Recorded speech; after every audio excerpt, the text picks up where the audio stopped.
No, I don't even mind. I don't even mind. Hello. Hello. Welcome in, chat. How are we? Bossy the Pokebox, welcome in. Kickers. Canter Shine, welcome in, brother. Frostfall Phoenix, Jolly late again. Listen, mate. No, we had to wait for Harry to eat his, he's eating his dinner. He's eating it literally right now as we speak, as you can clearly see. How is everyone? What's happening? We are chilling today. Thanks, Scott. Tuesday night, beer in hand. Can't be too upset. Tuesday night.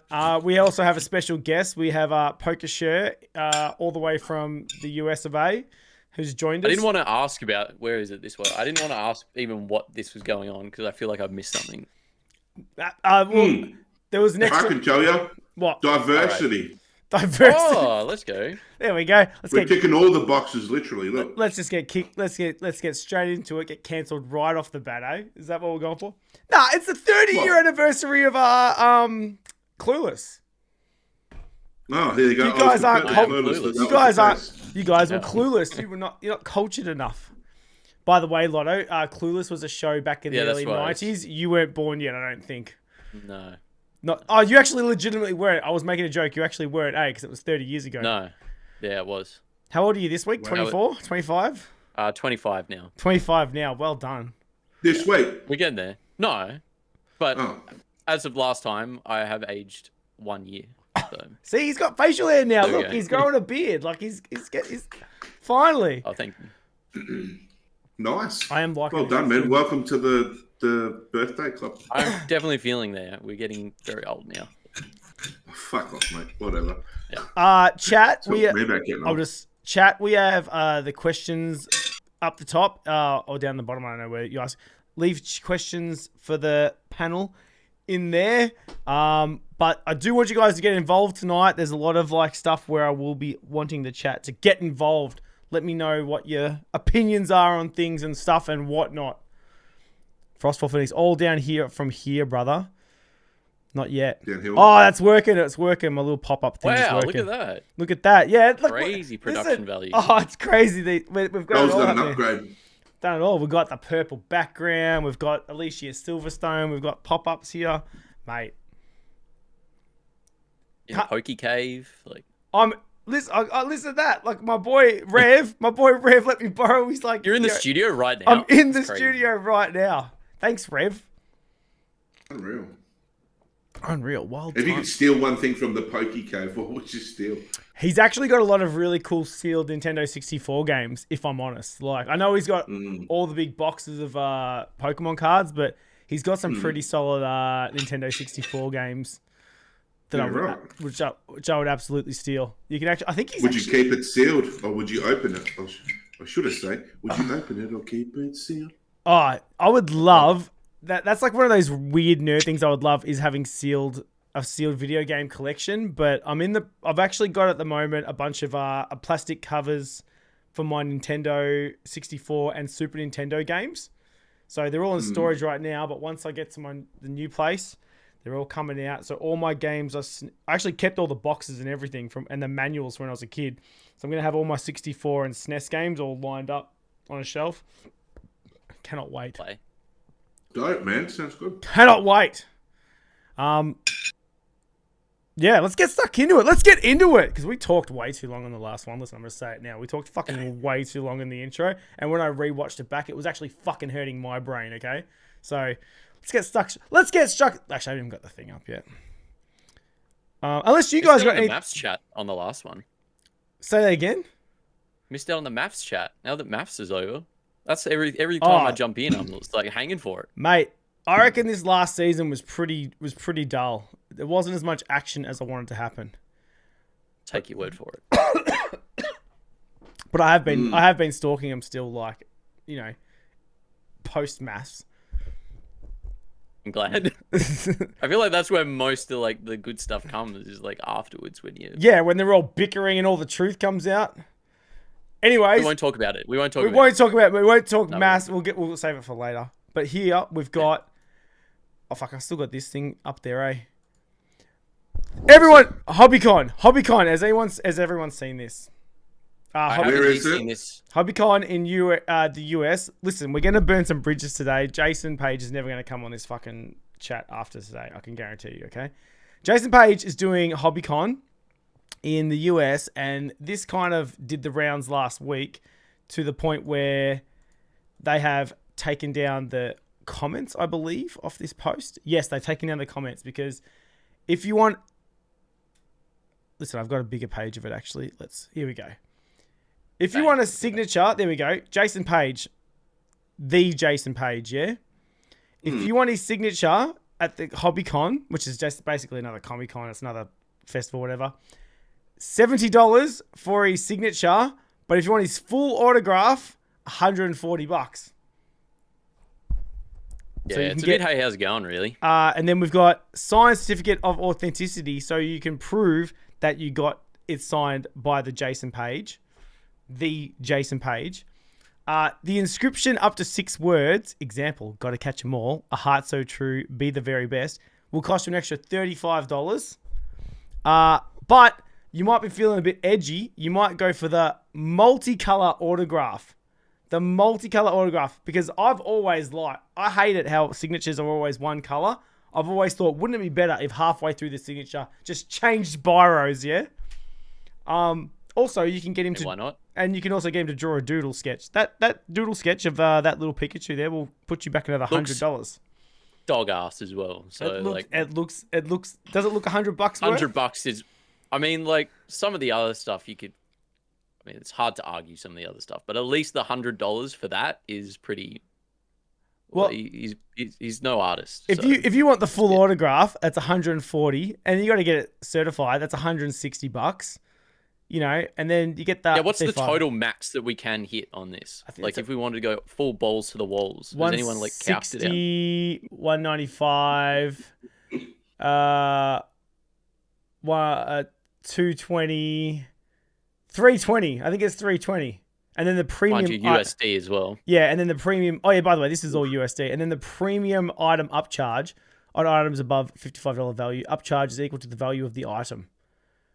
Yeah, What which even is also the a fuck? wild addition. That's... Honestly, out of everything here, like, that's the thing bottom one that is the perplexed me fucking most. weirdest, right? Because it's like... Yeah. Hang on a minute. That's like some PSA bullshit where it's like, oh, your card's more valuable, so we're going to charge you more for no reason. That's like... the most Australian tax thing to do ever. Like that's literally how the Australian tax system works. Oh, you're doing a little bit more, so we're gonna just tax you because reasons. But I do like that he's got the option to have 2 different color cinches. Spoken like a true fly in, fly out worker these days. Hey, I'm earning more money, so this is bullshit. Why am I getting taxed more? This sucks. Listen to him. Yeah, listen to him. Yeah, well, it is. Yeah, well, shut up. And yes. No, listen. God. Like, this is pretty wild because there's people come to Australia, like there's UFC fighters or sports people, and yeah, you have the dinner with like a certain celebrity, and it's like $150 for the night to have dinner, chill out, talk, ask a Q&A, then get a photo with the celebrity and or signature, and the max is like $150, $200. This is fucking Jason Page. This, to me, is a bit wild, right? Is it? Do you think it's just because... he just can now? Do you think he's just doing it because he's like, fuck it? I reckon he's just pushing the... Come on, Harry. Harry's trying to be polite, but like, think about it, right? No. I've got things to say. I'm just waiting for you to get your shit off Billy Pistols. You do your thing. We've seen the website. We've seen what he charges for certain things. You know, I have a $200 Jason Page jumper. But does this seem a bit fucking... This is much, right? This is too much, yeah? This is wild. This is like... No. No, what the... How no? Well, have you got anything on this one? How no? I think everything on this, as I said, is like kind of valid besides the thing at the bottom with the premium upcharge. I think that's like... That's wild to even have that as like upcharge is equal to the value of the item. Like, that's crazy. I do think the drawing's shit. But everything else is like, it's a free market and he can charge whatever he wants for whatever. And if people don't want it, they won't pay for it. So it's like really, it doesn't matter too much overall. Like if people think it's garbage, which I think a lot of people will, they just won't pay. What was it? Like $360 for the full kit. Plus if you've got any upcharges, like everybody thinks that's ridiculous. And I don't know whether he's done it just for like publicity of being like, this is ridiculous. I'm already like, people are goobering on me enough as it is. Like, why is this going to like affect what people think of me anyway? If people are going to pay for it, then they will pay for this. So why not? Have you ever seen someone like promote? I've never seen this before. This one's actually brand new for me, right? Is here's my meh signature, and then here's my actual signature. Because like, yeah, the breakdown's crazy. It is a crazy. But breakdown. Isn't that a weird one? That's like saying it's not my real signature, but my real signature. No, not really. Really? Like, yeah, not really. So what? You would charge like $50 for Hairy and then $150 for a Hairy Snorlax? Is that like how? Is that how you would do it? HS? Yeah, why not? $40 for just a HS? Yeah, why not? I think it's a great idea. I think this is genius. I think this is marketing 101. I think the guy has done a fantastic job here because guess what? Now we're all sitting here. Talking about this exact thing. And don't forget, guys, you get a free promo card. Yeah, it's a free promo card that you're missing out on. It's at the top. You get to see it in full glory. You know, and it's valued at unfortunately, it's valued at $56, guys. So it's going to be in that upmarket premium if you want him to sign it, because it's valued at $56. So even though it's a free promo card, if you want him to sign that, you're going to have to pay for the premium price. So is that how he gets you? You get the free card, and then you've got to pay the, you know. I don't know. I've just taken the piss, but. The Jason Paige look. This is where I agree and I disagree with some stuff. Love you, Jason. First thing is that the signature, right? So when you think of music memorabilia, let's really discuss this, right? When you think of music memorabilia from artists, right? What is going to fetch more of a pretty penny? When you sit there and watch the likes of, say, porn stars, right? Yeah. PAWN stars, right? When you watch porn stars and basically they go, oh, let's get our specialist in to find out if it's authentic, right? And they come out with an array of signatures that this person is known to do. So the thing is if you want to buy, a 1969 Gibson Les Paul, blah, blah, blah, and it's got the full autograph Jason Paige on there, that's going to fetch more money than the other one, which is a signature for $70, right, over on the same Gibson Les Paul, because guess what? They're both his signature, but the full signature is always going to fetch more money in a collectible market than any other market. Tell me I'm wrong. Since when? Since when has there been a full signature at a half? Always. I mean, definitely in music there is 100%, because sometimes they'll like throw like vinyls and they'll be like, we're gonna do 1,000 signed copies. Bro's not gonna sit there doing like Jason Paige on vinyl for like 10 seconds each time. They're gonna do quick squiggle, off it goes, quick squiggle, off it goes. So definitely the ones that have a little bit more thought to it are gonna be worth more. But I don't know. There is a thing where you do see artists and celebrities who over time their signatures get very basic for that exact reason, right? Because when they start, they might have the big squiggly fancy logo, and then by the time they're told, hey, you've got to sign like 2,000 CDs or 1,000 posters, you end up with the point, Joel. Yeah. The point that really stands out, right, is when someone is who they are, then the value is what it is. So the thing is, right, he's carved his path here, and he's made his value what he's made his value.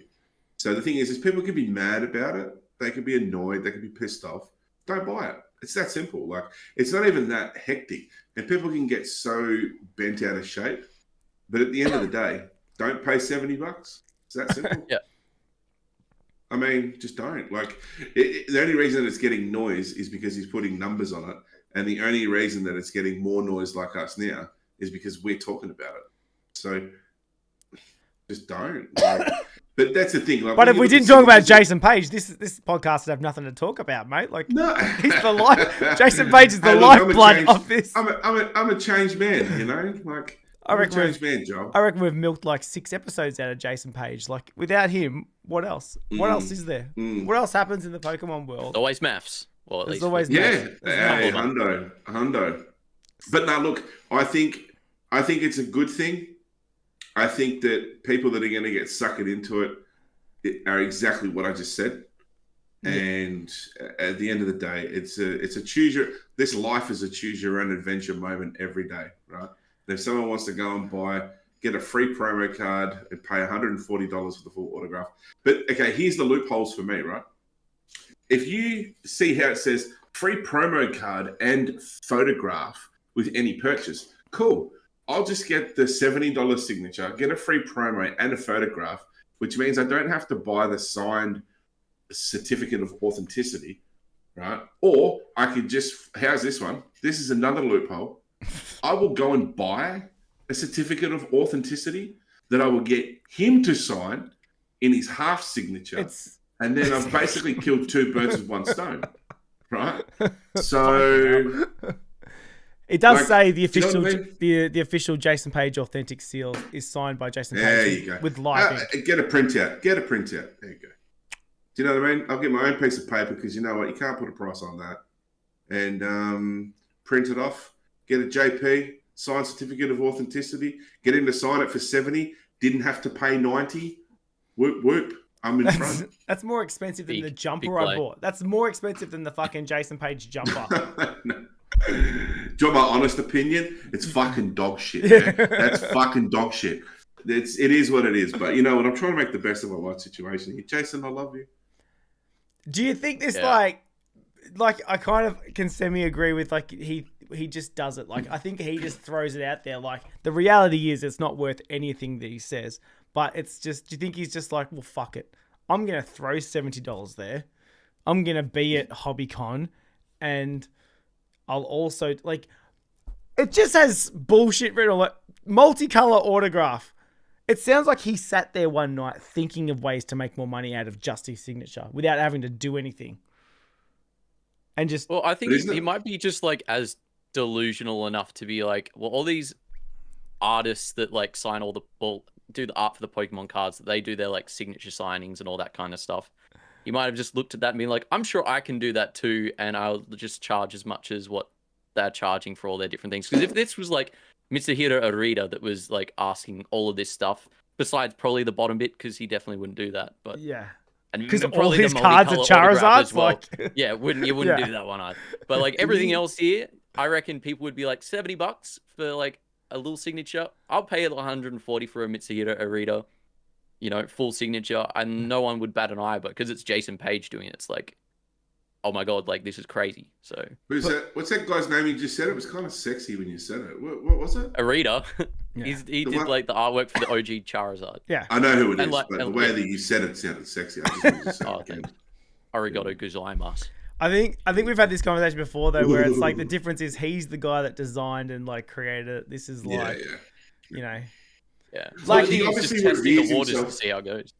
I think he reveres himself as a celebrity, right? And the more and more airtime we give him, the more and more this is going to be valid. You know, he's found the niche. He's figured it out, but it's like, I don't know. Can you figure it out for cheaper? I don't know, like. Can you be more realistic, brother? Like, you know what? The thing that I'm thinking is now, the only person who has time to sign autographs with two different pens is someone who's not signing a lot of autographs. It's just what I'm saying. That's all I'm saying. You know, like, good, you know what I mean? Take their job. Yeah, I don't think Conor McGregor's out there like busting out the second pen to write McGregor.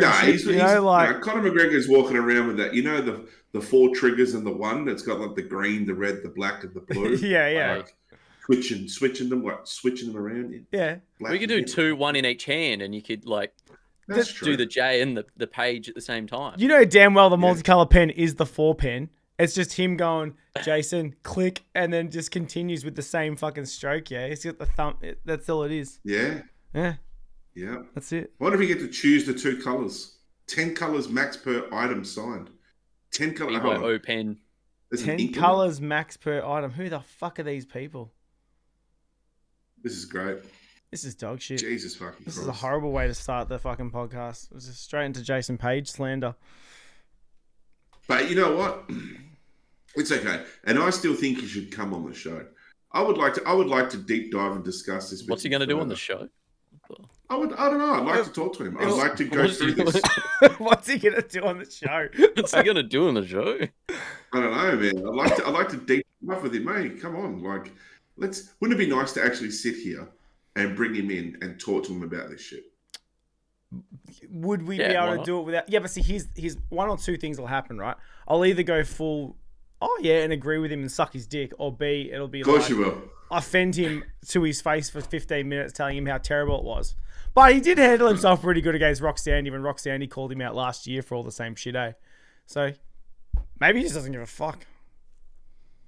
Yeah, there's no such thing as bad publicity, right? Is it about publicity? He doesn't need any more publicity. He's on fucking everything. He like.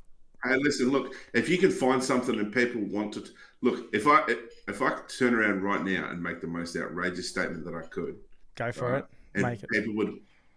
No, last time I made an outrageous statement, you took it out of my podcast. What? That's right. You edited it out. I remember this. What? Don't matter. Either way, move on. But like, if he yeah, like I mean, if people are going to talk about you, then that's what's going to add validity to the signature, yeah. Like, yeah. Fuck. Hey, give him should his only be due, laughing man. until after it actually happens. Like after the event happens and you see like him sitting there with like nobody coming up, then we can laugh at him. But if we see footage of him doing his signatures and there's like 300 people standing in line paying $70 each, then we'd be like, well, I guess we were the stupid ones for laughing at him for it. I guarantee you, he sells a maximum of 14 signatures a show. Yeah, we'll find out, and then we can laugh at him. So well, let's laugh at him in this respect. You ready? Yeah. Joel, can I dox? I'm gonna just say some shit, right?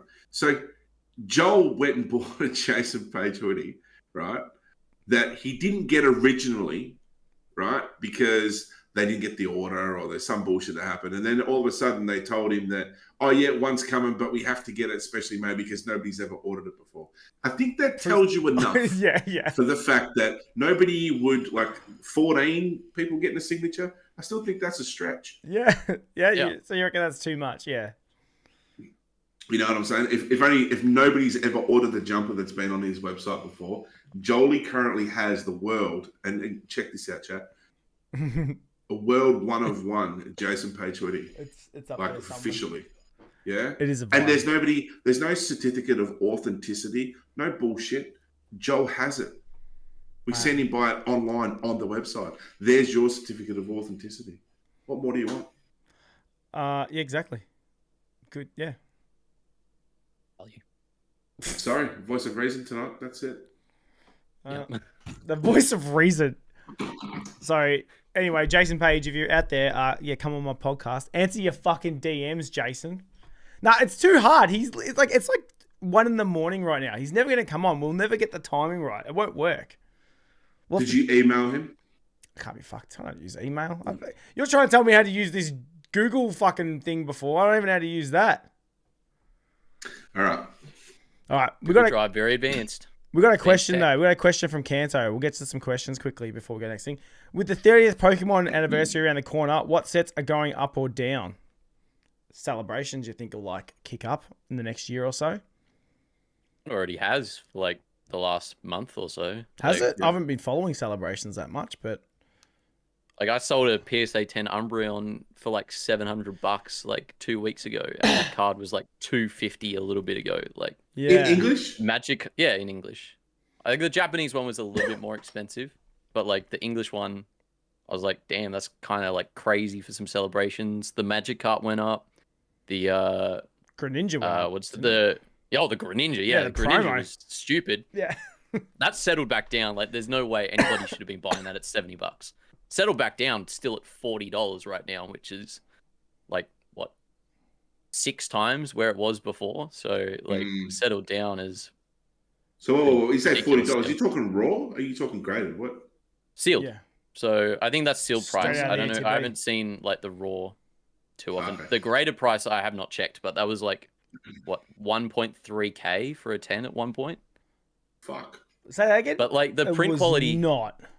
Yeah, it was like 1.3K. I'm going to eBay now. No, that's deadly right. No way for a $40 promo to be that expensive. Yep. But the thing was that the print quality of that promo, like I had a lot of promos, and I still do, which I was like, thank God I kept them, because $40 a promo is much better than 7. But I like looked through everyone meticulously to be like, is any of these going to be a potential PSA 10? And there was like a couple that were like, that might get a 9.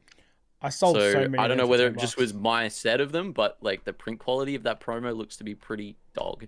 So it's probably going to be similar, like getting the Charizards from the UPC in 2022. Like they all came out terrible. So yeah, I could see why it would be more expensive, but like 1,300's pretty crazy. It's yeah, like that one even at 10 for 70 is currently pretty bidding. good. Yeah, currently bidding right now at 371 with 2 days left is still like pretty. Like that's that's still going to be pretty up there. It's if you go to the sold listings. It feels, you know what it feels like? It feels like the scalpers of last, like the scalpers of old are taking advantage of the current scalpers of now. And it feels like it's just going to be like this fucking circle that just continues on and on and on. It's like every 5 years, the guys that overpaid for shit 5 years ago are now looking at them going, I'm going to make my money back off these dickheads that are coming in now. And then it happens in 5 year cycles, you know. In 5 years' time, let me just pull something out of my box over here. What's this one? Oh, that's sleeves. All right. No, not that one. While Joel's looking. Yeah, if you like scroll up a little bit, there was one from December 2024, which was like, December 25th was like 300. Yeah. Like, that's where it was, and then it jumped up by $1,000. See, I understand Greninja being a popular Pokemon. The card does look pretty cool. Throw? Like, for the jump. Yeah, this random Japanese throw is going to be worth, I'm predicting it now, it's going to be worth let's say $250 in 5 years' time, yeah? Because some fucking flog will end up, flip it now. I've said it, it's happening. So some flog will end up doing something with it. It'll end up becoming one of these fucking Greninja promos. Because there's fucking heaps of them out there, man. Like, I know hard to get on 10, but most promos are. I had 5 of them, I think, or 6. I had a bunch of them, and then I think I sold them for like $10 each or 15 or whatever the fuck they were. When because you just don't care. You're like, promo. I think that's even like the Lucario promo from, was that Crown Zenith that started popping up? I love promos, up. man. Yeah, that's got up too. Yeah, so promos are my jam. Is it? I didn't realize though. I think it has been. Is it 2.5 years, 2 years since Scarlet, Sword and Shield? Yeah, 2022. So it was January 2023 was when Sword and Shield like finished with Crown Zenith. Yeah, so we're at that like 2.5 year mark now, where it's like those cards are starting to like, I don't know, people are just trying to take though. Like I wanted to bring this up because I feel like I can be wrong, and I'm happy to be wrong. Right, but this new mega set that's coming out, is it actually part of the new era? It will be. Is that no? Is it confirmed? Because the only reason I say that is to say this, right? When I look at this, right, like every set that's come out for Scarlet and Violet, okay, differences here. I know in Sword and Shield, I'll go back to Sword and Shield. We can go back as far as, if you want, we go back to Sun and Moon. But when they started to do holiday sets, man, it was like in Sword and Shield, it was Sword and Shield Base, Rebel Clash, Darkness Ablaze, and it was always called Sword and Shield, Darkness Ablaze. When we move into Champion's Path, it was never called Sword and Shield Champion's Path. You can never find anything called Sword and Shield Champion's Path. So same thing, right? Crown Zenith, it wasn't called Sword and Shield Crown Zenith. It was just called Crown Zenith. So with the likes of this one's now called Mega Evolution. I understand it's in a booster box, which, doesn't represent the same hallmarks as holiday sets, because we don't normally do booster boxes and holiday sets. But I mean, is it part of the new one? Because I don't see a title for, is it something that they're trying to keep secret for, the up and coming game? If they're not released the next generation name yet, but we know the first set's going to be called Mega Evolution, or is it actually indeed a holiday set? Well, it's not. It's going to be like a new bracket because, well, we've been on a consistent like timeline of like 3-year cycle where it's going to be main bracket and then we'll finish on like holiday set, and then there'll be like now since like they realize how much money they can make out of doing 2 holiday sets, they do 2 every 1-year cycle. Yeah. But like this kind of would go all the way back to like Diamond and Pearl, I think would be like the last time where there was, well, maybe not even that. Like, I think that's probably the best reference though for it. So back in like Diamond and Pearl came out in like 2007. So we had 2007 and 8 with Diamond and Pearl sets, and then they had the new game, which was technically the same game, but it was Platinum. And then they had an entire year, which was all Platinum for that whole bracket. So I think it's probably going to be similar to that, where we've got Legend ZA that's coming out at the end of this year. And we've got like the set names for the Japanese sets, which have already been confirmed and trademarked. And they all like have megas involved in them. So I think for the like Legend ZA entire like game cycle, which is going to be leading up till the next major game, which will come out at the end of next year usually, we might get a whole year of just this mega set. So this is like the base set, how Sword and Shield was the base set for all the Sword and Shield brackets, and there was Sword and Shield Rebel Clash. So you think that the next one's going to be called Mega Evolutions, fucking gyms, it could be whatever, whatever. Yeah. Mega Evolution. So I think that Heroes, could be what the play will be for this one. But it's because we've been in such a consistent cycle of it's since like Black and White. So Black and White had like the first year, second year, third year, and then they did like the big set of Legendary Treasures to end up on, and then we went to like X, Y, and then they started introducing all the different holiday sets throughout one each year. I think they only did Dragon's Majesty wasn't X, Y. There was a couple. There were a couple in there. But yeah, it's like now that they got into a bit of a rhythm of Sword and Shield being 4 sets for all main sets, and then we get like a July summer holiday set and then a Christmas set for the special holiday sets. Now it's changing from that to going to something a little bit different, but it's like not out of the ballpark of what they've done before in the past to spice it up. Well, how do we feel with the fact that it's going to be called Mega Evolutions then? I had the same query you had as a series, Harry. I had the same thing. So I was like, it looked more like it was going to be a holiday set. Like I felt, but then you can't really holiday set the holiday set. It just doesn't have the hallmarks of it all. Though, I think it's because we've had like X and Y, Sword and Shield, Black and White, Scarlet and Violet, and now it's just Mega Revolution. It's just like, it's just.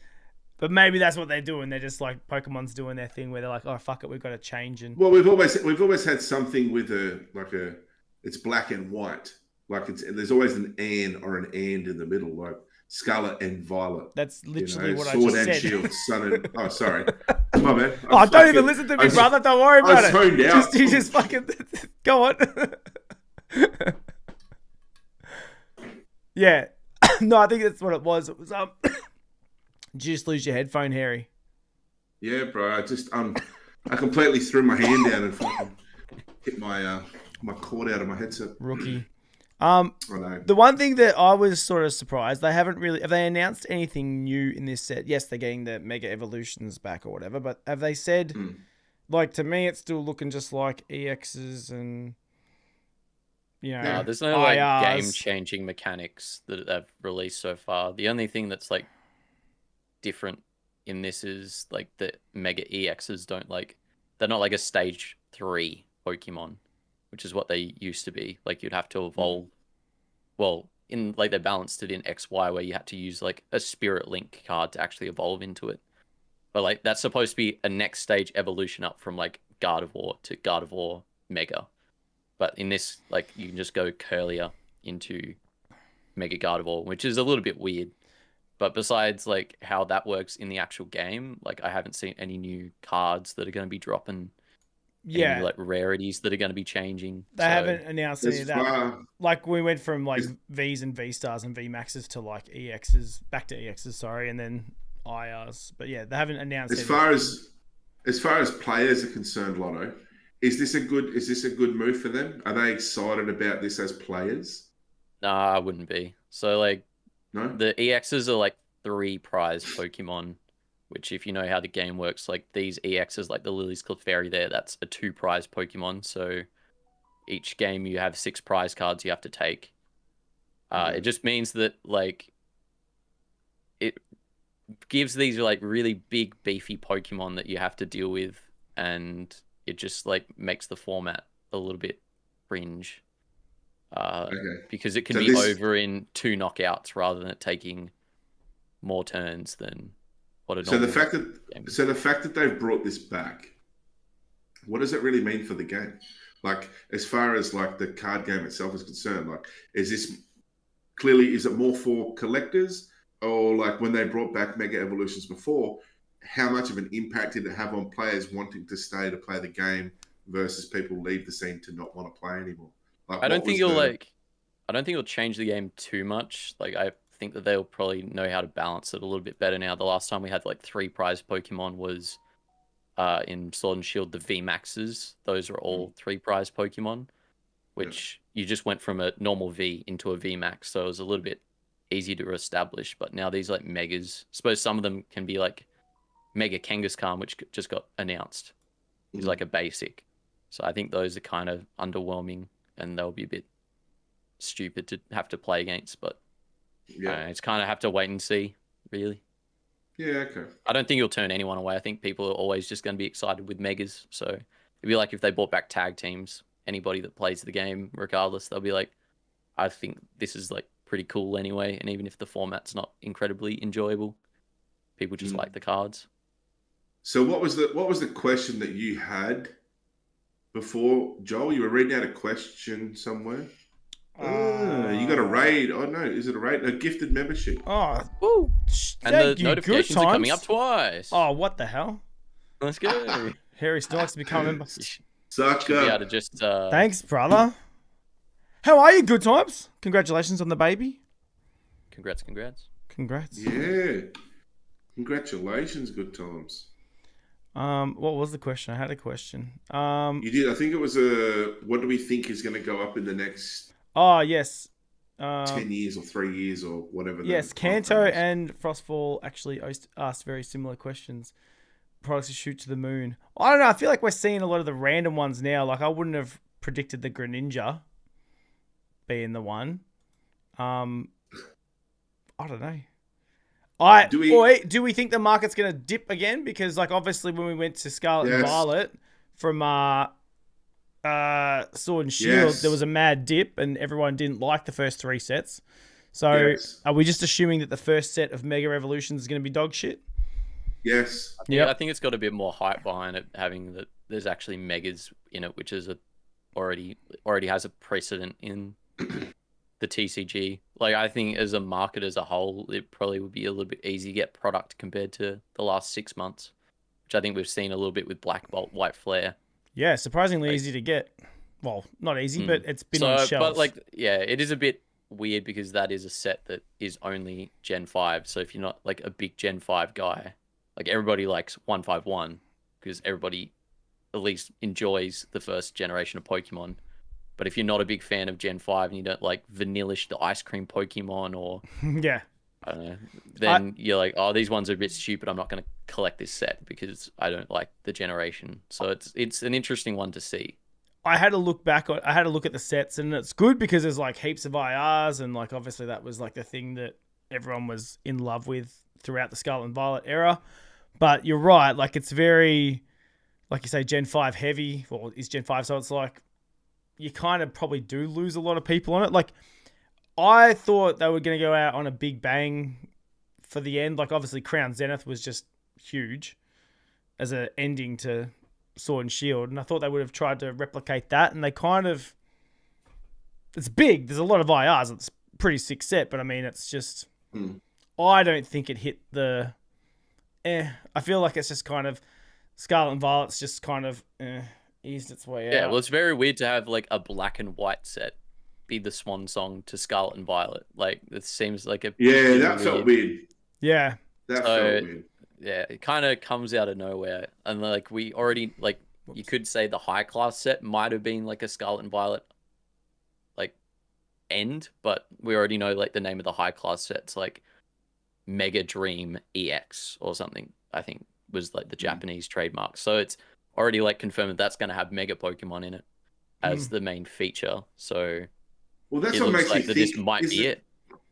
Is it really the end? I just don't feel like it is. Of Scarlet and Violet. Yeah.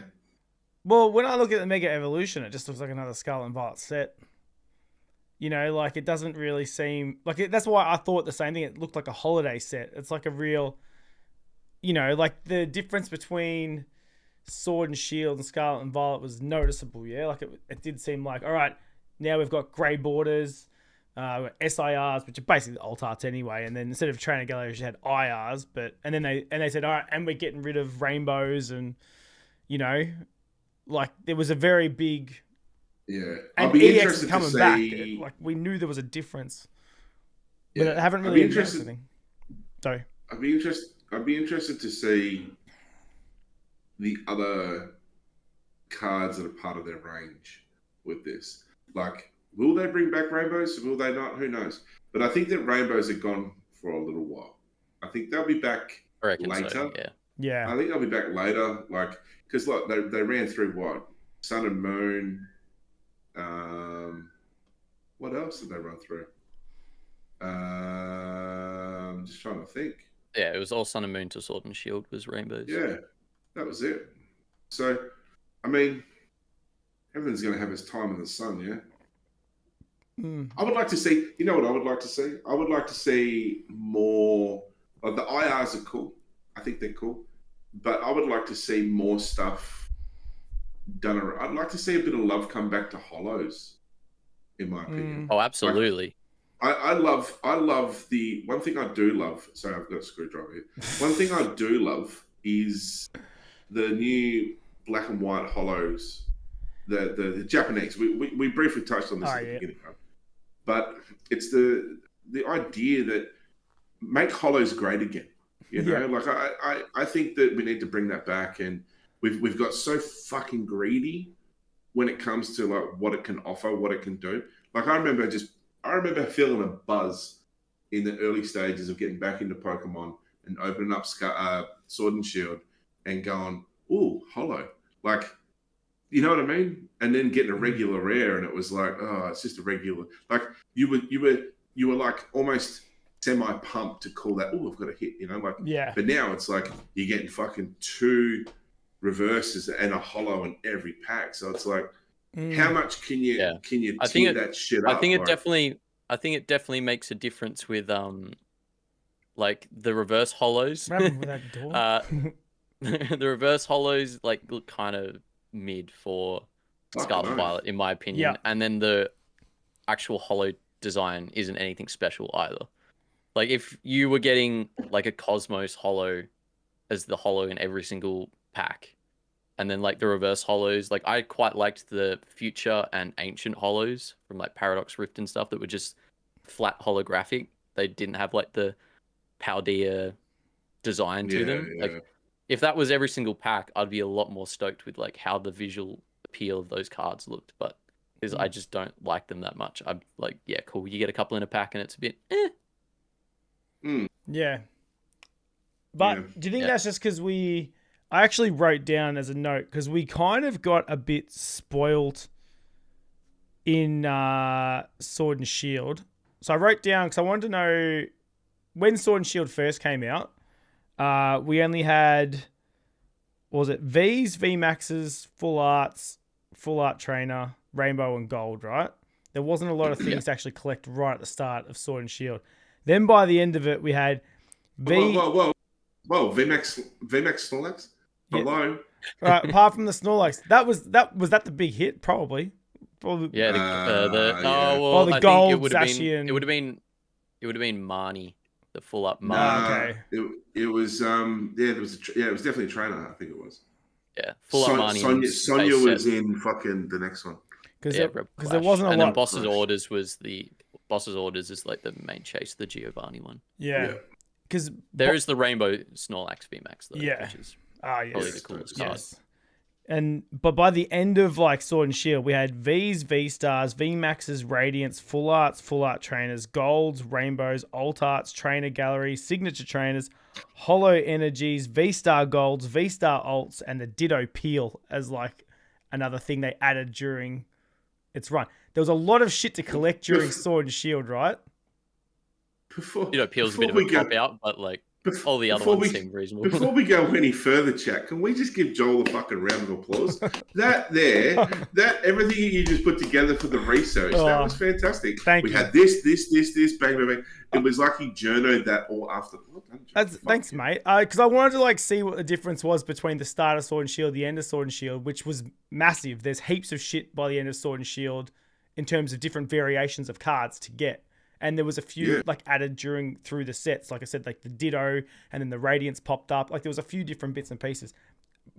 But then Scarlet and Violet, so I did the same thing. When that started, all we had was EX, IRs, full art trainers, SIR, and golds. And the only thing we really added throughout the whole thing was A-Specs, which no one gave a fuck about. The Pokeball and Master Balls. And then the Stellar, was it the different variation of the rainbow? What were they? Is that the Stellar that they call it? Yeah, I mean that's like the same. It's the same as an EX, but it looks like anyway. Because there wasn't much difference. It's a different type of card, right? They just changed up a bit, and then at the end we got like the red, white, and black, and then they've changed the holos. SIR. The SIR was on the list, yeah.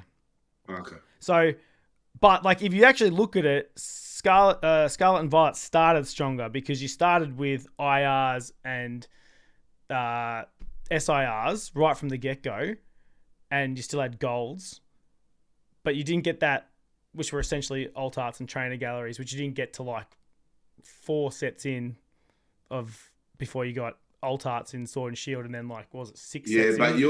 you also got like when you look at the likes of same thing, like going from Sun and Moon, right? Like you would get, I think the idea was that a booster box, you were always guaranteed one full art with a potential second one as well. But that full art could either be a gold, it could be a trainer, it could be a Pokemon. But you were always guaranteed, I think it was one full art per box. What was it? Was it GX?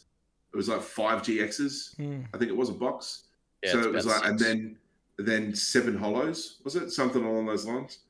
It was usually like 12 holos, 6 to 7 like GXs. Yeah. And then it was like a seeding of like 4 like higher rarity cards, which can come into like a whole bunch of like random stuff, which is At the beginning of the era though, that was very different. Like they had just fucking GXs, holos, and full arts or trainers. But then by the time you got to the end, it was like they had the tag team, they had the different arts, they had like, so I mean, when we moved into Sword and Shield, it was the same thing, you know. But then you look at when we moved into Scarlet and Violet, the booster box, the hits, like we're not talking holos because every pack had a holo, right? Yeah. The hits that were coming out of booster boxes were like 15. Like we were classing booster boxes with 15 hits when we had holos. Yeah. Do you know what I mean? Yeah. So it was like, shit, man, like that's a pretty good booster box. And now it's like every card's either an art rare, an ace spec or better, you know? Like those first Scarlet and Violet booster boxes, people were pulling, what was it? 2 SIRs and a gold and 2 full arts from one booster box. Yeah. From the Scarlet and Violet booster boxes in the early days. So it was like, man, like they upped the rates so much. And then you're seeing, and I think that they did that coming off, and it was hard too, because how do you climax from that? Like, and pause, but how do you climax from that in the sense of like going from, you're starting really high and then move into something like Paldea Evolved, where now you've got such a bigger set of IRs to complete, which nowhere near the likes of the black and white set that just came out, but still, like, as a collection goal, that's a huge thing to do. You know, it created chases, you know, of people to chase certain things that they wanted. But I don't know, man. I think moving into this mega one, it'd be interesting to see what the hit rates are like. Yeah. Going forward, I would like to see them bring it back. I would like to see holos, and with that pattern they've got at the moment, I would love to see holos get some love again. You know. I could do away with some of the extra shit, you know, bring it back to 1 reverse per pack. I don't know. Do you reckon they had? Just Do you reckon they had to sort of go hard because obviously like the trainer gallery? Well, that came from VMAX Climax, which was a huge set, and they just spread it out over, you know, and then having the trainer gallery in that second slot made you feel like he got more hits. Yeah, but the trainer. Think about the trainer gallery too, right? There was 2 variants of trainer gallery that you could have. Yeah, the yellow. So you could have the yellow border one that was like $4, $3. Yeah. I think it was like per booster box you're getting five of those, right? Yeah. But then there was one that you would get that was like a decent one. Yeah. So it was like the rarity was like, you know, it made it that little bit extra when you got one of those. Yeah. You know.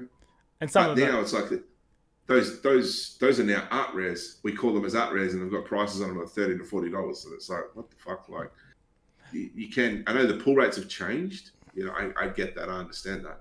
But I mean, do some of these cars really warrant the prices that they're holding? I don't think so. I think there's a lot that are. Well, there's how many? I would like to actually. I didn't actually add that up. I should have added that up. How many IRs versus, which is obviously there was more than trainer galleries because they had IRs through the whole set. Hundreds. Yeah, it was heaps, right? And half of them were.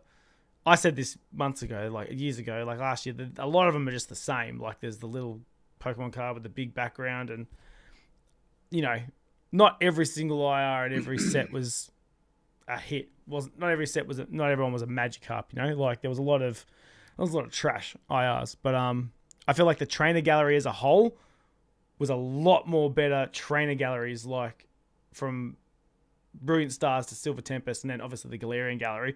They were solid cards. There wasn't a lot of junk mixed in with those, I feel. A lot more trainers junk. do add like a lot of extra like vibes to the cards for like the trainer gallery stuff. Yeah, and they were cool. Yeah, I think like there's still plenty of them that are like, say like the Janine and Ariados that people just wouldn't care that much about, or the B and Phalanx that people like, yeah, that's kind of garbage if I got that instead of some of the other slightly better ones. Yeah. But yeah, I think just having the trainers in them made them all be a little bit more like, yeah, you're a little bit more stoked if you're pulling one of those. Yeah, just as, like, it's more enjoyable than pulling a generic EX, like, you know, like at the start of Scarlet and Violet, when you're only pulling like V or something. At the start of Sword and Shield, when you're just pulling a V or a V Max, hoping that you get a gold or a freaking, you know, or a rainbow, you know, that's not as enjoyable as like, oh, at least you're getting some cool. Because do you think with megas, do you think it's a good time for people to go and buy mega singles at the moment? I think 6 months ago was the good time to go buy mega singles. Yeah. When they like dropped the trailer and everyone knew there was going to be the Kalos region, you could pretty much call. Well, I think it was even earlier than that. It might have been Worlds. I can't remember what we saw at Worlds, but I feel like no, I don't think they did anything for ZA. I think it was like a Pokemon Direct where they announced it. But yeah, the moment you saw that it was the Kalos region, you kind of have to assume there's going to be megas, and that would have been the right time because I've seen a lot of megas that have gone up by like 50 to 100%. Well, it's extra funny, value like, on top from what they were previously. So do you think, and this ties back into something that we previously discussed, do you think that then reflects the reason why the likes of the Evolution booster box from XY is going up because of that? Do you think that has a part to play? Yeah, anything XY at the moment is kind of peaking, and it'd be the exact same as people backing in the 25th anniversary, knowing that the 30th one's going up next year. Like, if you're going to make a read on something and people are going to be excited, it's because you already know that something's coming up that they've done in the past. So yeah. What do you predict, Lotto? What's sorry, John, but what do you predict for the 30th anniversary? What's Lotto's prediction? What are we saying? I mean, it's really hard to tell. Like, considering we've had XY evolutions in 2016 and like generations at the same time, like they're two different vibes of what they were doing to like do a 20th anniversary. One's like an entirely different set just with a Radiant collection, and then the other one's like XY evolutions being a base set reprint.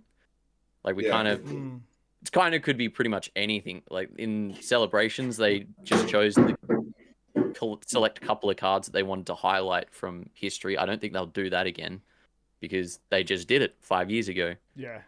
They might do like a reprint of a different set maybe, or they'll just try and do something entirely new altogether. Do you think? Do you think that with the with the 25th anniversary, they did like obviously the set to collect, right? But they also then brought out all these other things where there was like jumbo starters and stuff like that. Like, do you think that the 30th anniversary is going to get the same amount of love as the 25th anniversary? Like, do we see 30 as like a big deal? I wouldn't imagine so. I think having a quarter like would be a little bit more exciting than having just the 30th anniversary. I can see them doing like some additional products that are related to whatever the 30th is going to be. Like there was the mythical collections that went through XY that had generations in it. They're like a really cool product to have with the mythical promos.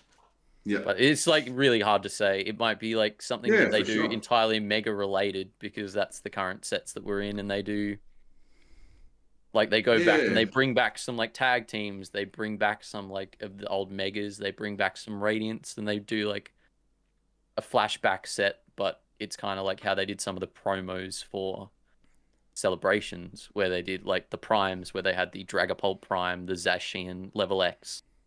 And there were a couple of other promos that they went back and did like in the collector's chest. There was like the Delta species. I think that would be really cool if they did that.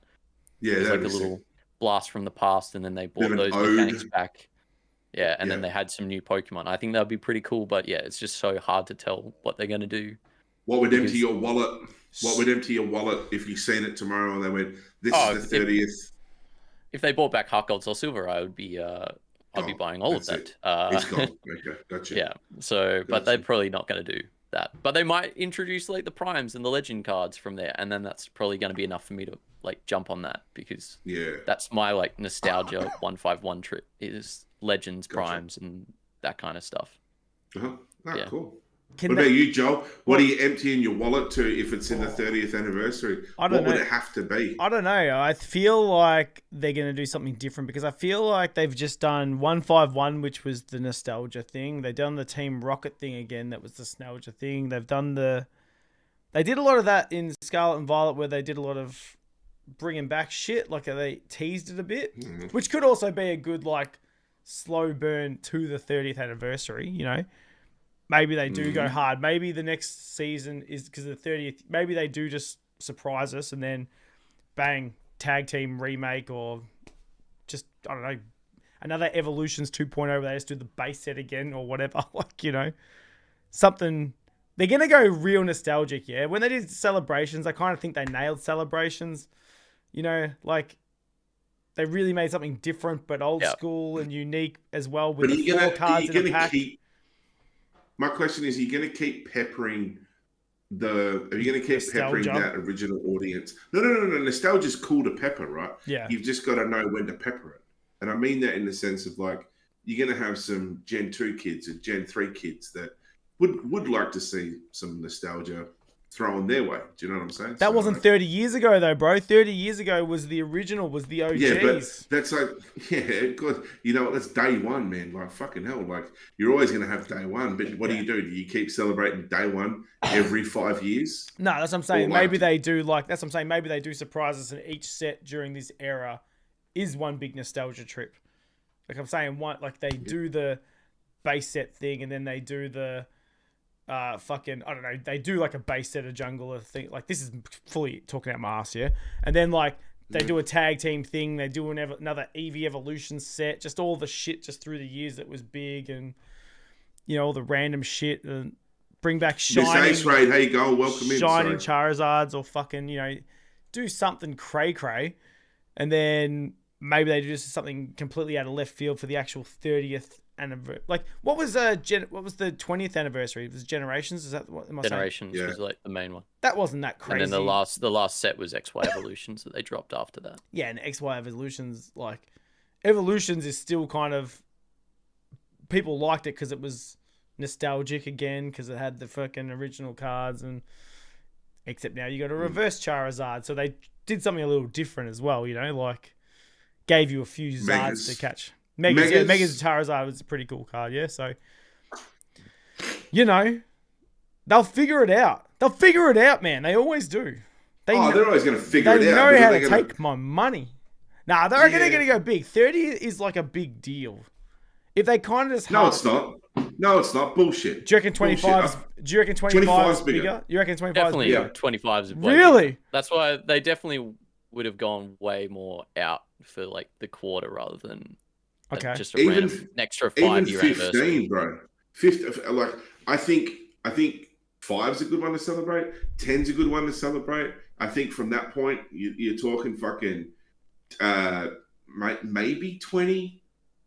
You know, and then 25, but I think I'd be at just like 25 and then 50. Yeah, we just got to wait. We got to wait. We got to wait another 20 years now to make it actually like worth anything. Is that what you're trying to say?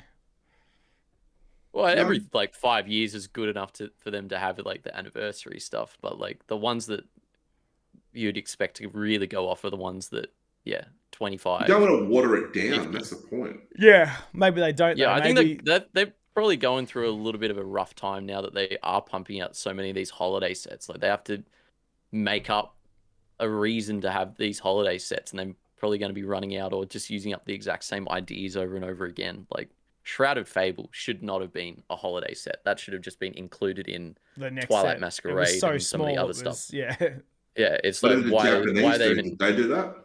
They had Night Wanderer, which was just a set. So they just said, hey, we're going to make this set as an extra set instead of including it into the other main one. So either you get the bloat that's like that just shouldn't even exist, or you just get, we haven't done a shiny set in 2 years. I guess this holiday set that we're going to do is a shiny one. We'll do another one in 2 years after that. And then, you get like, I don't know what they're going to do for the mega set at the end of this year, but it'll probably be something very similar to what they did with Prismatic Evolutions and then Crown Zenith before that. So, like, they're probably getting into a bit of a rhythm and would be expecting similar kind of stuff. So, how going about? Sorry, Joel. How is everyone going about getting Pokemon product? Like, I seen Joel, you had those black and white stuff. I think I seen it on your Instagram as well. Yep. 2 of them. And like obviously, Lotto, you're a bit further south of the border. How are you guys going for getting stuff? Well, from what I heard, like people that actually went out on day one were hitting the streets. There was like some places that didn't even have a line for Black Bolt White Flare, but as we talked about before, it might be because people just didn't want the set as much because they're like, I don't really care about Gen 5. But for Mega Evolutions, I think that's going to be a different story to see what the actual like hype's going to be for a normal set. But like for me from distro, I was getting 1 case allocated to me, and then for this one got 3 cases of each for like ETBs and stuff. So that was 30 boxes of each. So compared to my 1 case that I got for Prismatic Evolutions was 6 times more than that. So for like numbers that were available, but it is hard to say if like we swapped around the 2 sets and this one that just came out was Prismatic Evolutions and the one that was after Christmas was Black Bolt White Flare. I don't know whether the numbers would have been the exact same or whether it's just purely because the set is so targeted down that's why stock was a little bit more accessible. Do you think we're slowly weeding out all the sneaker bros? Because if you go on Facebook Marketplace right now, they're selling prismatic ETBs for pretty fucking cheap at the moment, and there's a lot of them. A lot of them for cheap. If you want to like scoot around the city now, you can go pick up ETBs for like $100 cheaper than what they were a few months back. Yeah, there has been a lot of reprints and restocks in like the big box retailers, especially like in even the Tassie chat, which we've only got like 1,000 members in the biggest Pokemon chat for the state. Like I feel like every like 2 days there's somebody like this came out, he's been restocked, and this big W's been restocked. So there's definitely been a lot on the market at the moment for 151 and Prismatic especially. But I'm not too sure whether it's going to be due to that. I reckon if we wait 1 month or 1.5 months until the new mega set drops and we see what the vibes are like then, that will be a decent idea to know whether we're slowing down a little bit or it's going to be pretty much full bore until megas finishes and the 30th anniversary comes up and we see where we're at then. I don't give a fuck about any of it, to be fair. I'm over it. Like, I'm honestly, I want the cards I want now, and that's it. Like, I want Snorlaxes. So when Snorlaxes come out, give me a call, yeah? Let me know when they come out. Yeah. But other than that, I just don't give a fuck. I enjoy opening packs. I've gone back to enjoying opening packs. So like, I've been opening some packs that I get the ability to now. So, like, for a while there, it was like, I think when you have an overabundance of packs, it can be one of those things where it's like you're just ripping, looking for certain things at this point, right? You're just like, oh yeah, it's mapped to this. You count your box, you know this. But it takes the fun away from going, oh fucking cool, like randomly just pulling something out of a collection box or 5 loose packs that you bought from the shop or whatever. So I've actually gone back and enjoyed that. You know, enjoyed the ability to be just open random packs and seeing what the fuck I can pull with no expectations. That's the vibe. Well, that's where it's at now, I think. And I think that's the part to enjoy when you can't get shit. Just enjoy what you got. Do we know what the new prices are for the new set? Because are they hiking up again, the price of a booster box? They're going up again. I think they're like, is it two? I'll check right now. Oh, I've got the MSRP on the thingy. Man. Ooh. There we go. Do you do deals as well, Lotto? Or... Yeah, I haven't been getting any emails in my DMs, Lotto, saying, hey, Joel, you want some fucking stock? Do you want some cheap stock, Joel? You want some of this cardboard crack, brother? I want the cardboard crack always.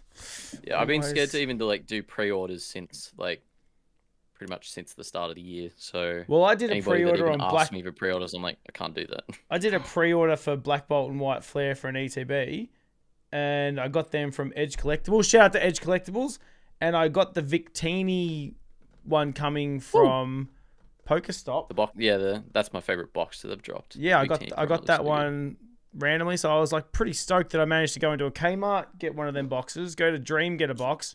I'm at pre-orders for Black Bolt and White Flare, and then my other Victini pre-order. I was like, what's happened? The world has healed itself. I was stoked. Yeah. I actually got product. Yeah, RRP still $8.50. So since they did the price hike for Destined Rivals per pack, it's still the same. So what's that booster box like? $280, $290? Yeah, somewhere a bit more because $288 was $8 per pack. So okay, so it's get yeah, $300. So recommended retail is $290 or $18. That's is it 308? No, 306. I'm gonna pop out. I'm gonna bust out a calculator because that's what we're all about, education. I miss the days of buying booster boxes for $130. Yeah, fuck over those days. Bring those fucking days back. Bring it back. Yeah, 306 is the new. That's booster gross. Box retail That's price. so gross, eh? But to be fair, though, none of the booster boxes that have dropped have come close to being 306 on release. Okay. So, now remember when you could buy okay. Wow, this just hurt my head. It's gross. Remember when you could now I'm just thinking about it because it's like you would buy a booster box automatically for me, I could buy my booster boxes for $130, $150, right? Great times. And that's good times, right? So I'd be able to buy my boxes for that. I knew that keeping it sealed and bringing it home, I could resell it for $220 easy if I wanted to. Not what I wanted to do. That was never the intent or the intention, right? Just wasn't what I was going to do. But to think now that you're buying it at that price, it's double the price. And I think when you think of but you look at okay, do me a favor. If anyone's got the app, what is it? The app. Collector. Yeah. Right? Oh, yes. All right. If you look on Collector, find out what a box of Vivid Voltage is worth, right? A box of Vivid Voltage is worth less than recommended retail at this minute in time. Yeah. I think it's $320 is the price of Vivid at the moment. for Per Vivid. box. Yeah, per box. that's a price of box So- of Destined Rivals. Yeah. So Destined when I was Rivals is having like like 375, 380 at the That's moment. fucked up. Mm. That's mental. when I was looking But at it, man. Oh, where Vivid's was it? a mid set. Like looking back I at liked it. Vivid. Yeah, I like the the Amazing Rares were Rares my of- favorite. Yeah. Yeah, easy. But you know? like as a set, when you compare anything from Sword and Shield year 1 to literally any other Yeah, year since then, it's like, yeah, bro, 330. what were they cooking? It's 330. 333, and if you want to buy a booster box of Battle Styles, it's 308. So That's a it's bargain. Bro, recommended. why aren't people buying the Battle Styles? Yeah, boxes, man? that's got the Battle Styles is Tyranitar in like- it. It's got the Tyranitar in it. That's a Yeah. better set than Don't- Vivid Voltage. Let's talk about that one offline. Don't tell everyone. All right. All right. So Steam Siege You know, is but- $1,500 a box. I checked that the other day. Yeah, oh my fucking god. What? $1,500 for Steam Siege. That's a 3x since like a year ago. You're making. That's mental. My point was that Bad sets. when it comes to these sets, it's like that's recommended retail now. And like if someone goes in now and buys a box, do we think that in a couple of years' time, the price of that set, because if we just keep going fucking this, what's going to happen? The bubble's got to pop, surely. Like, you can't be going into EB Games and buying a fucking booster box for $550 a booster box, surely. Like, at what point does the bubble drop?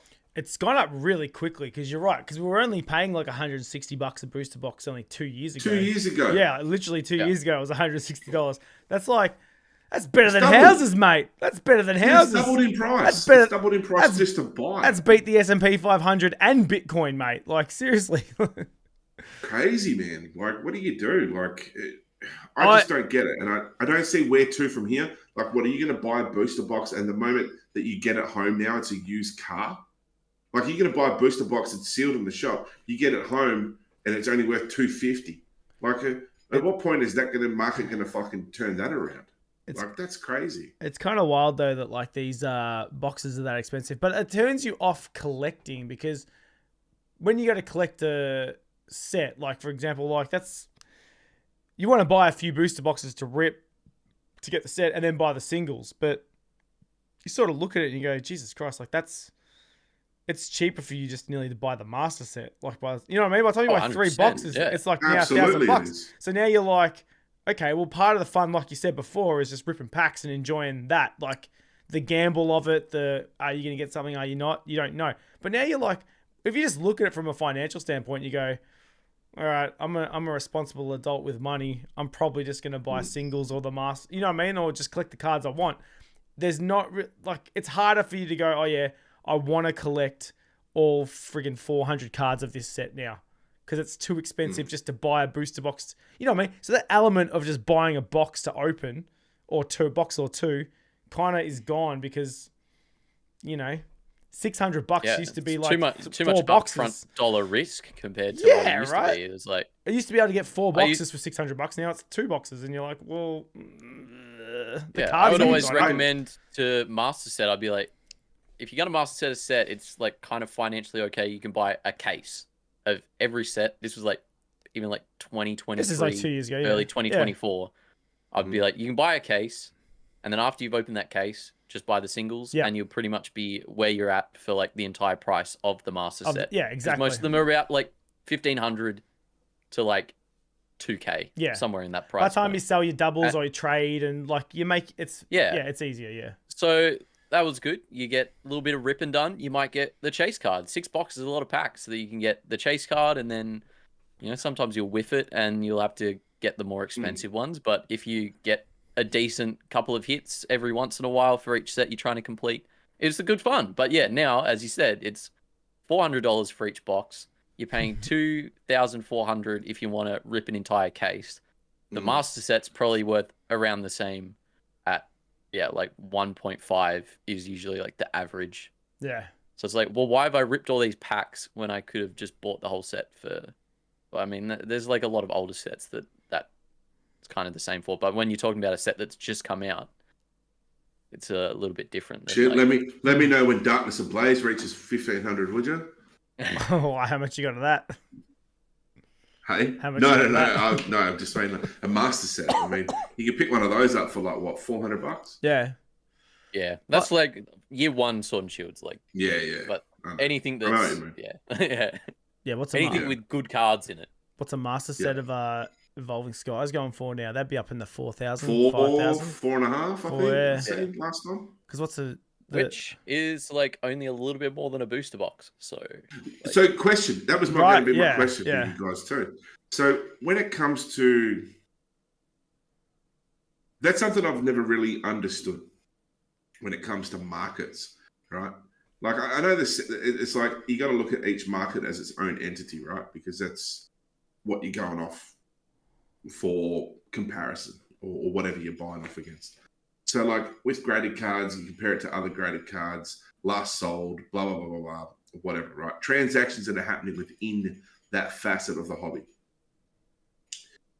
But when you look at the likes of even going back a few years ago, a master set of evolutions to buy was roughly between the $600 to $800 mark. But the booster box was selling for $1,200, $1,300. Yeah. I've still never understood that. Why would you want to buy a box that doesn't have all the cards in it when you can buy the set that has all the cards in it, have an extra $400 to be able to do? I've never understood that. Like, I might sound silly, but I've just never understood that. It's a niche case. Niche case with XY evolutions because the most expensive card is like $3.5 to $4,000 when it's graded in a 10. So that's like what people are after. But I mean, is that how the market runs? So basically we look at the 10 and go, whatever the best card in that set is. I mean, go back to base set. But like, the base set booster box is like what, 25K? Probably more, probably like 30K. Yeah. The best card in that you can get, base set Charizard in a 10.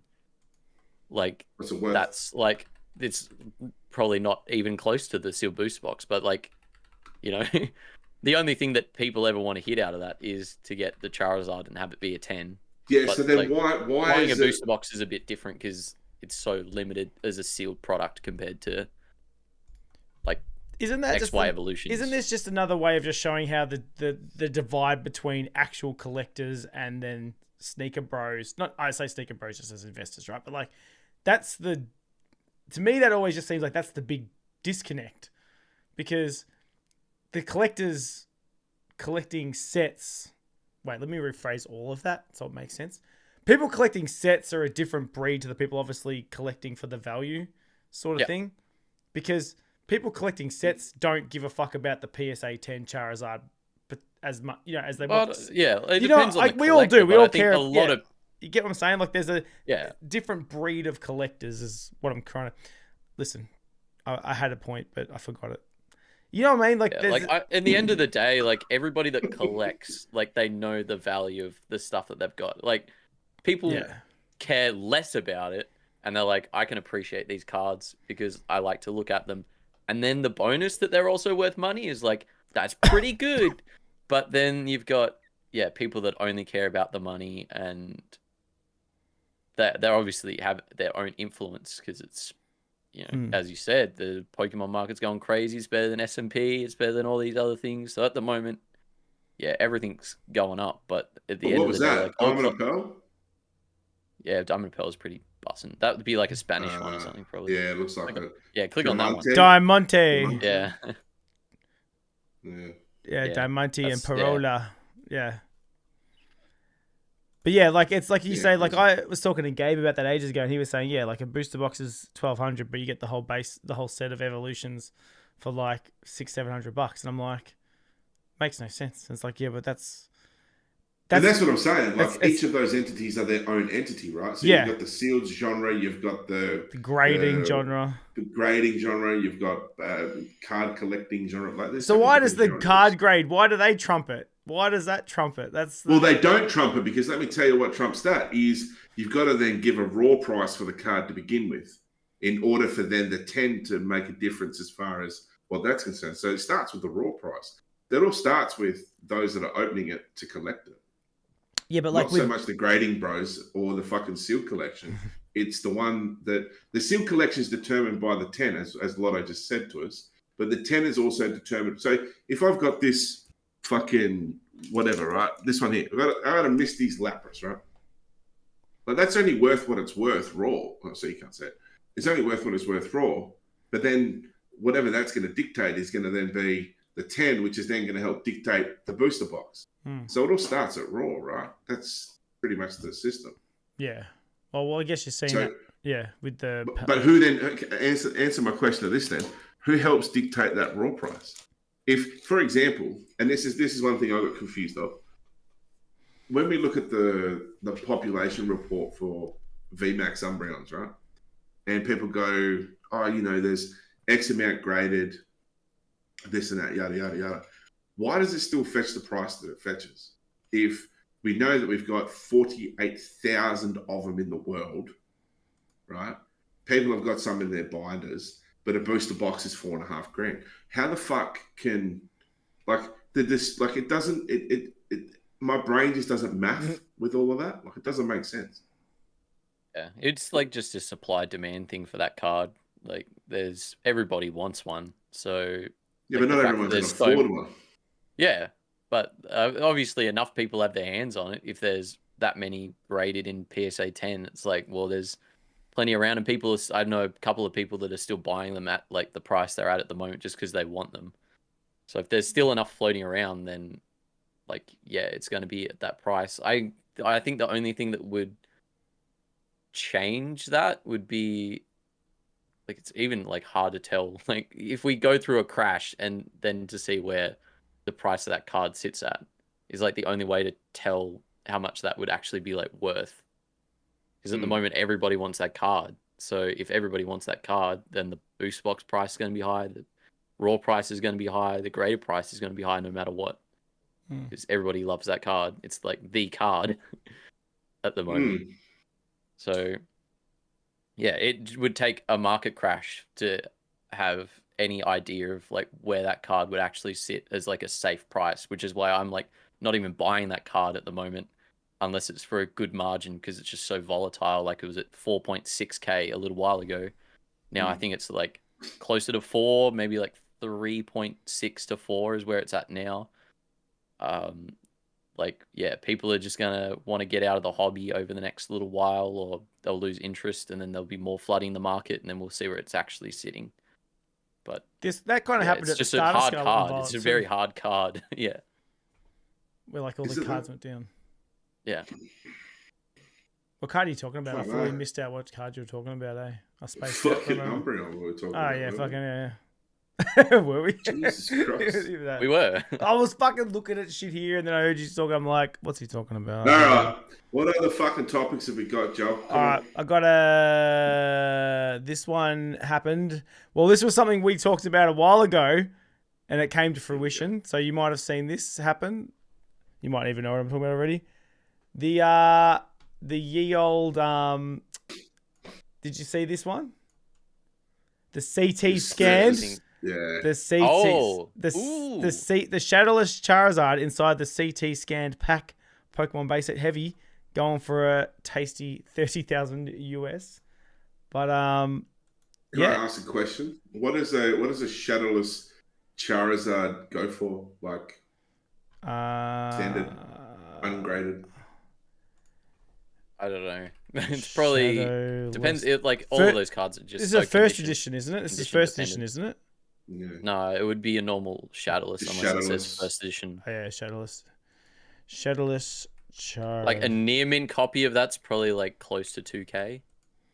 We'll go. Why 30k? Probably because of the novelty of it, I guess. Like, they're just saying, oh, it's got a guaranteed thing in it. Like, no one's gonna ever open that if they're paying 30k. They're just gonna keep it sealed and be like, this has Logan Paul would open Charizard it. in there. Yeah. Yeah, he might, and he's paid 30k for it. If it's got the Charizard, it's, you know, that's what I mean. Like, it would be one of those ones where it'd have to grade 10 for it to be at all worth it. Well, there's a CGC 10 only going for 20k. What a great YouTube video! I bought a $30,000 pack to see if I can get a gym. I can already see it. I can already see some 21-year-old sneaker bro who drives a Lamborghini and has a mansion, He fucking You sound fucking jealous, Joel. You know what I mean? Where's your Lambo? Get your Lambo. It's my Lambo. Oh, I don't want a Lambo. It's just the registration be so expensive. It's just so much work. Well, this one's insurance. Sorry, this one's gone for $550,000. First edition. It has not sold though, so it's still going to be sitting there. 52 dreamers drooling over it. I'm gonna watch it. I'll favourite. I bet you between 52 of those people, they've got about fucking $12.50 between them. Yeah, fucking for real, eh? You know what I mean? So what's the fact that it only has 52 watches means that it's like pretty. Yeah. But what was I saying? Pretty rich. The thing happened. The thing that we said was going to happen happened. Remember we spoke about this? We said you're going to start seeing people selling packs that are fucking CT scanned with a Zard in it, and then it does look kind of cool, like to see that you can actually see the Charizard, like in the scan. I like how Joel goes. You always do this, you fucking wanker. What? You always go. Oh yeah, you know, like fucking. We told you they were going to do it. Some fucking idiots fucking. Selling fucking, but I tell you what though, it looks pretty cool. Yeah, right. Yeah. Like it looks pretty cool. It's like fucking. There we go. The mechanism of his hate, he's sucked in by. You know. I thought it was cool that like it worked. Like it sucks because eventually this technology will become way more common and we'll start getting way more scams out of it all. You know, but I mean, I feel like all that they would need to do is like the Pokemon company would have to like improve their packaging so it like. Yeah, they'll put slight percentage of something sus like lead. And then like, probably don't eat the packaging or touch the packaging or something. Like... I'm pretty sure they're not going to start putting lead in kids. I highly doubt it. But like you're they'll right. Just They'll need to figure do something like that. They'll figure something. They'll have to. But obviously that won't matter for older packs. Like no matter what. Imagine we've had if you paid. Imagine if you paid $30,000 and it wasn't. Well, was Charizard. This guy, unless you have a scanner, it'd be like for yourself. Well, this guy wrote a whole Dice Collectibles website on the hotbar link. Let's go. Was it? Is it? Dice Collectibles, yeah. Fuck yeah.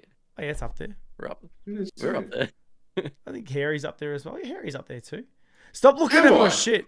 Fuck off. No, let's go back to Jolie's toolbar. Come on. What's up, Joel? What else have you got? There's other stuff. But the guy who put this up, he wrote like a whole blog and he's put on multiple things explaining what he did. He did the $75 scan and an additional $15 per pack after that. So it's not very expensive if you do bulk. So he was obviously like doing it because he wanted to know. Well, yeah, that's what I mean. So, and then he's just basically hasn't said anything crazy about it. He's just thrown up that price because he's just thrown up that price. Why not? If you're the first one to do it, you may as well just see where it goes. He's doing a Jason Page. Just see where it first see how it goes. Yeah, but I just if you can buy a 10 for 26,000, why would you buy a pack? The CT scan pack. Well, I mean that's why it's sitting there. Like no one's jumped on it. So plenty of tens of Shadowless Zards are selling, but that pack it's still sitting there. It's just when did he do that post? The post in the investing chat. 1 month ago. 1 month ago. So like it hasn't sold in at least over a month because he said I am the owner of the one on eBay. So he's obviously got questions about it. It's still sitting there. I can tell you that there'd be far more Charizard Shadowless 10s that have sold in 1 month than this guy's sitting here with his his promotion for his service. Like this is purely just like come hit me up. This is my service. I've got this pack and it sounds I'm doing like $75 per thing. It's just advertising. It does still sound like a scam. Fucking idiot will buy it eventually. Some guy, it'll be the dude with a YouTube channel who's got the money to risk the $30,000 who just goes, you know what? I want to be the guy to open the $30,000 CT card and fucking, you know, like in front of his Lambo. You know what we'll be doing? You know what we'll be doing, Joel, in another 2 years' time? We'll be sitting here going, remember the time that $30,000 pack was up? We fucking should have bought it, man. Yeah. We should have gone halves, and bought. Well, we didn't. You got 15K? No, we didn't. Well, 30,000 US. That's like what, 50 something. That's a bit personal, Joel. Have you got 15K? The fact that's even freaking 30 US is like even more ridiculous then. Yeah. Trying to money shame me, Joel, or I was simply asking a question about your personal finances. In a Well, public, clearly in a it's a place to public do it on a forum. podcast. In a public forum. Oh, Joel, I've got something to show you, actually, Yeah. that you might be interested in or you might like. I'm always interested. Hold on, give me 2. No, that's all right. You're good. Hey, you've been opening up the Transformers. Yeah, it's a signed. Oh, Ooh. no Transformer. shit.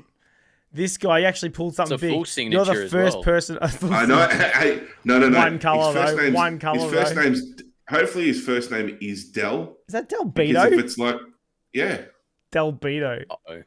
That's a hilarious name. Del Beto. Del Yeah, so Beto. Fuck, what a name. What a weapon. pretty cool, man. I got a signed Transformers gun. That's dope. So, what, did you open a box or just a few packs? Just opened some packs. I haven't even opened any Opened of some them. packs. I went to EB Games. Went to buy Pokemon. They only gave me 5. Yeah. I said, well, fuck it. Then give me the rest of your Transformers. And I took the rest of their Transformers. Yeah. Bloody gotcha. Fucking Yeah. good. That's what I found funny, eh? Oh, you can only buy 5 Pokemon, mate. But if you want all the Transformers, you can take all the Transformers. Yeah. No one's buying the Transformers. Yeah. I got a Loved question it from too. Had fun. you got a question from Kanto that we didn't really answer before. Yeah, that's pretty bad though. I want to get into it. We will see PSA open their doors. Will we see PSA open their doors up to Australia, or will they use the tariff strategy and make us go elsewhere? What do you mean? As in, like, Well, at the moment, we still can't submit cards unless you're a registered dealer. oh yeah. So, yeah, at the moment, they did reach out. I think it was yesterday, saying that anyone that has a collector account.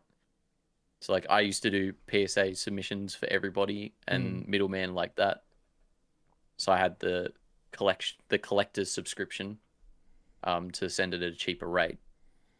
Yeah, now obviously I can't with the tariffs, and they've given us all additional 3 extra months of something that we can't use. So that's pretty good from them. But yeah, no movement on whether we can actually start sending cards in. But yeah, 3 months on the house for a couple of PSA magazines of stuff that we can see everybody else that's able to grade cards and their featured cards. But Yes. nothing for us. Cool shit we're doing and you can't. No. Yeah, thanks for that, you pricks. So why did they say we can't do it? Is it purely a tariff thing, or was it just because they're... I do not know, really, because all the other companies, they're allowed to do it. And technically, they're providing a service, not an import. So I think the only reason why they might be different is because they have their connection with eBay, where from sending your card in, getting graded, they've got the vault, which is the cards stay there. And then from there, you can sell them direct to eBay. So they'll sell it on their PSA. You might see PSA slabs available. Their PSA eBay account has got millions of purchases from it. So it's decent publicity for any cards you want to sell. But you can sell from your submission directly to the US market. And I think maybe that's what triggers their tariffs as an import to mean that they won't be able to do that kind of stuff for everybody. But they haven't confirmed that. At least I haven't seen anything. But that's the only different service that PSA provides compared to any of the other grading companies. So, okay, yeah, They have that's a monopoly there with eBay, don't they? Yeah, they're pretty loaded up over there with their eBay support. Oh, good on them. So until there's no tariffs or anything, if they ever pivot to that, I don't know. But are we closer to getting a deal? I don't know. Yeah, I don't know either. But it's been closing up on 4 months now, and there's been no updates from PSA. So until they even say anything about why they've stopped it, they upped their prices pretty fucking quick though. As soon as there was tariffs announced, they upped their prices immediately, blamed the tariffs, and then the tariffs didn't happen, and then they kept their prices high. So PSA can also get fucked on that as well. Tried to be all political and shit, and then got caught bluff, got fucking rug pulled, and they're just oh shit. Well, we're just gonna leave the prices there until something does happen. It's so you just lied and tried to be all political and just upped your prices, you son of a bitch. That's a good question, and I want to ask that question. Shug Nasty put in the chat saying, "Is PSA Japan not an option for Australians?" is it not an option for us? Even You if we can submit via a proxy to, like, you know, but you can't send direct. And if you want to grade it PSA Japan, I don't think they would say it, but they are like allegedly far stricter. Because like if you've seen any Japanese Pokemon card content, you know that like they're even just condition wise for like in their stores, they're so harsh with how they rate their like card condition. So it's just like if you're looking to get 10s, It's not the place to Japanese go. PSA branch is probably not probably not the place to go. Is everybody's very strict with that's like what you all want, their... isn't it? Well, I mean, yeah, but if the 10s are the things bringing in the money, then it's send it off to the US and they'll give you a BGS 9 and slap a 10 label on it for PSA and you're making a buck extra. So, like, yeah, Japan's like a whole different ball game for their like grading, even though they're a part of the same company. Sounds like a fucking ruse. Yeah. Kick us the road. man. Why CGC sounds better and better. I do know a lot of people that have pivoted to like submitting to CGC. Do we like the CGC? I mean, they're like, I don't mind their labels. Like after they swapped from the blue labels, I think they look better, but they've had the most controversy out of any grading company so far. Well, all they did was like grade a bunch of fake cards. I mean, apart from that, what else? I mean, that'll do it, but Not much. Yeah. that'll bury you pretty quick. But I mean, you know, or get to I think at the moment, if you're looking for any, if you're looking for any that's sick. quick flipping of graded cards, sending to CGC is like the best option at the moment. Yeah. So, is that the labels are pretty good. Yeah, the new ones. Yeah, they're sick. And that's gold. They're great. And the pristines are selling like pretty well as well. When they're gold label, they look cool. They look a little bit more primo. When they're just, of course they do. Which is the idea. Right? That is their point. Oh yeah, their gold label. Yeah. I think they look shit, in my opinion. I don't like them. I think they're good to sell, but I don't like them. Yeah, I don't think anybody's a big fan of the PSA label. Like, it's so dated of a layout. It does still look pretty retro, eh? Shout out to Good Times. They keep updating it, but I mean, the updates never really change the format. Yeah, they look the exact same. But I think they like know what they're doing now, and they don't want to deviate. They're like, we're known for looking like this, and we're not going to pull a CGC and change up the whole shtick. CGC had to. They had to. Their labels look so terrible. Yeah, blue's a terrible choice. I feel like CGC just slabs a better quality too. Like that. Excuse me, the actual plastic. Like, as far as holding. Well, PSA is like the cheapest of cheap. Like you can, whenever you like hit up any of the manufacturers in China, it's like have so many better options and just the cheapest like ones, the non-opaque standard. And plus, I've looked at some PSA 10s and scratched my fucking head too, going, huh? Yeah. Like, oh shit. Speaking of yeah, I've looked at it and gone, what the fuck? Like, how? Like, you can clearly see it. Like, you could give it to fucking some cross-eyed dude and he'd be able to tell you that's not a 10, brother. Like, you know what I mean? They're pretty rough. Some of the the PSA new comic slabs label looks exactly the same. I actually haven't. I need to check I'll be back. I got these back like yesterday. I'll have a quick gander at these. Yeah, is this like with the PSA slabs like that big and like the comics that big and it just looks stupid in the middle? Is that what you're saying? Yeah, stupid. That's a bit stupid. Stupid, you know. Not a fan. Not a fan. Would not recommend to a friend or family member. No. What else have you got on the any questions in the questions? Joel? We got Joseph. We've smashed through some of the questions. Holy fucking moly! Comics? Are they comics or are they? What are those? I was pretty like I picked up a collection. I don't know if anyone knows about the Shikishi art boards. They're like a Japanese exclusive thing. Yeah, I got them. I got like the entire collection of them graded by PSA. So these have been out there since like March. But yeah, like they've got the tiny ass little label in this massive like slab. Yeah, it looks a bit odd. These things weigh like for this entire stack. So are you going to use them as a cutting board for like cucumber and stuff? You gotta be. I mean, honestly, like I got a couple of 6s, not a bad play. Like this one's a 10. This is like a pop 6 or something in a 10, but like some of these 6s absolutely. That's a drink That's coaster. madness. Rinsed on. That's a drink coaster. coaster. This one I was devastated by. Got the legendary. Ooh, beast. the dogs. Get the dogs, yeah. Ooh. Well, like, they're really, really cool. Like Use it as a definitely like a coaster. novelty thing for people to pick up. But yeah, that could definitely be a chopping board. So Yeah. you bought that? Yeah. You bought that as a collection? Did you say? Yeah, I bought 24 of the art boards. Yeah, right. I think it was like 3 years of like the complete sets of their art boards. Yeah. I was like, oh, screw it, I'll just grade it because I think like as a unique thing that people might want in their collection. So like, when did you grade it? Back in March? Yeah, I sent it off in March and it got back yesterday. So I don't know whether PSAs like use these tariffs as we don't want the backlog to be as bad as what it was in 2021. That did more like bad than it did good for us. Would prefer just to say, hey, everybody international Don't give a can shit. get screwed, and then we'll like grade this less amount of cards because like 4 months turnaround time without any other cards being submitted from anywhere else in the world besides through designated dealers. Like 4 months was still pretty bad for like what it used to be like 6 months ago. They're probably backlogged. So yeah, they're probably like, we don't want to expand to have all of the other people.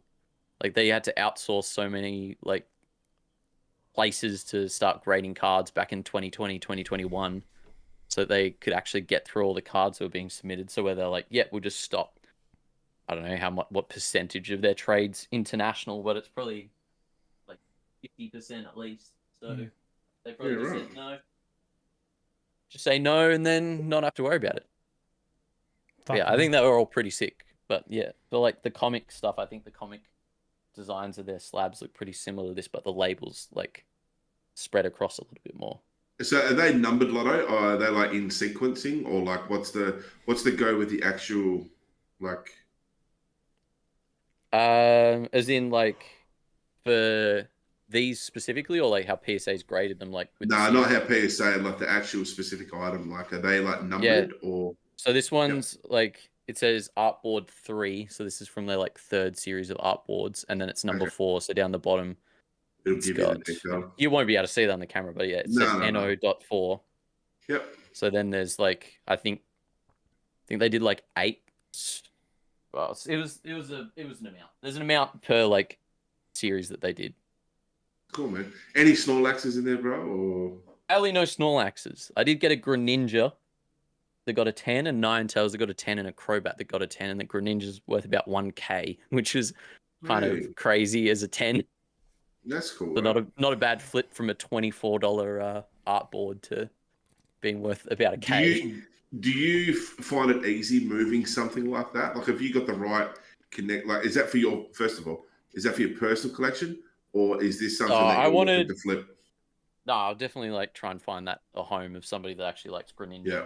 But because I bought them so cheap at like $20 a art board, I was like, I don't care if I'm holding on to these. These are just cool to have sitting in the office and have as like a talking piece if I'm going out to like conventions and stuff. Yeah. But the ones that I really wanted, there's the 3 sets of the starters. I don't know, there's the Meganium Chikorita and Bayleaf ones gone. But I really like the starters from Gen 2. So there's that one. For Alligator. Typhlosion's sick. He's my number 2, man. He's cool. Yeah. So I was like, those are probably the ones that I'll keep. I got a 9, a 9, and an 8 for those ones. And I think they'll look really cool on display. But yeah, I just thought they were like unique enough that people that really like those Pokemon would be a fan to just like pick up a graded art board. And even if I only get the price of the board plus grading, the ones that I got a 10 on would cover for the hassle. Yeah. So, but it's a cool piece to have, eh? Yeah. Which is why I was like, yeah, people would just like to have that as a display no matter really what the grade is. It's just sits there and you can have it in the back of your wall cabinets or something. Love it. Dope as fuck, man. That's cool. All right, Joel, what else have you got? Something about personal preference. Which is most superior condom brand, Durex or Trojans? What are raw those? dog it. You raw dog it. What are those? Glad Wrap and a Lackey Band. Let's roll. Yeah. Just go raw. And Frostfall wrote, is Pikachu going to get involved in the convo, or is she clueless about Pokemon cards? No, she knows everything. She's just like hanging out, thinking, deep thoughts. Very. She's just pouting for the camera. She deep said thoughts. Fuck all night. Yeah. Clickbait for the stream, I think. Fantastic, clean camera, though. I don't know why her microphone is facing away from her, but it doesn't matter. She hasn't said nothing anyway. Yeah. She's blonde. We'll let her get away with it. Yeah. Do you know what I mean? Well, we kind of touched on it before, but, you know, Scarlet and Violet is coming to an end. Gaz. Where did this come from? Because Gaz fucking hates Scarlet and Violet. Like, he's just... I thought he posted it on his Instagram or something. I was like, oh, God, let's go Gaz. No, I made it. I made it, but... That's funny, yeah. This guy's like, I wanted to do something about it dying, and I was like, you know what? Like, Gaz really doesn't like Scarlet and Violet, so... There you go. Shout out to Gaz if you're listening, if you're out there, buddy. Yeah, but like, yeah, I always wanted to talk about Scarlet and Violet because it's over. Like, and I had a bunch of things that I just wanted to like touch on. Or what did you guys think? What was the big stories from the Scarlet and Violet era? What was the big moments that happened? Because it's over now. What was the big moments? I mean, what was the biggest? There's obviously like a lot of moments that are pretty standout with just like the sets being 151 probably, and Howdia hitting a skyrocket with a nice little fish card. Yeah, I had the fish written down.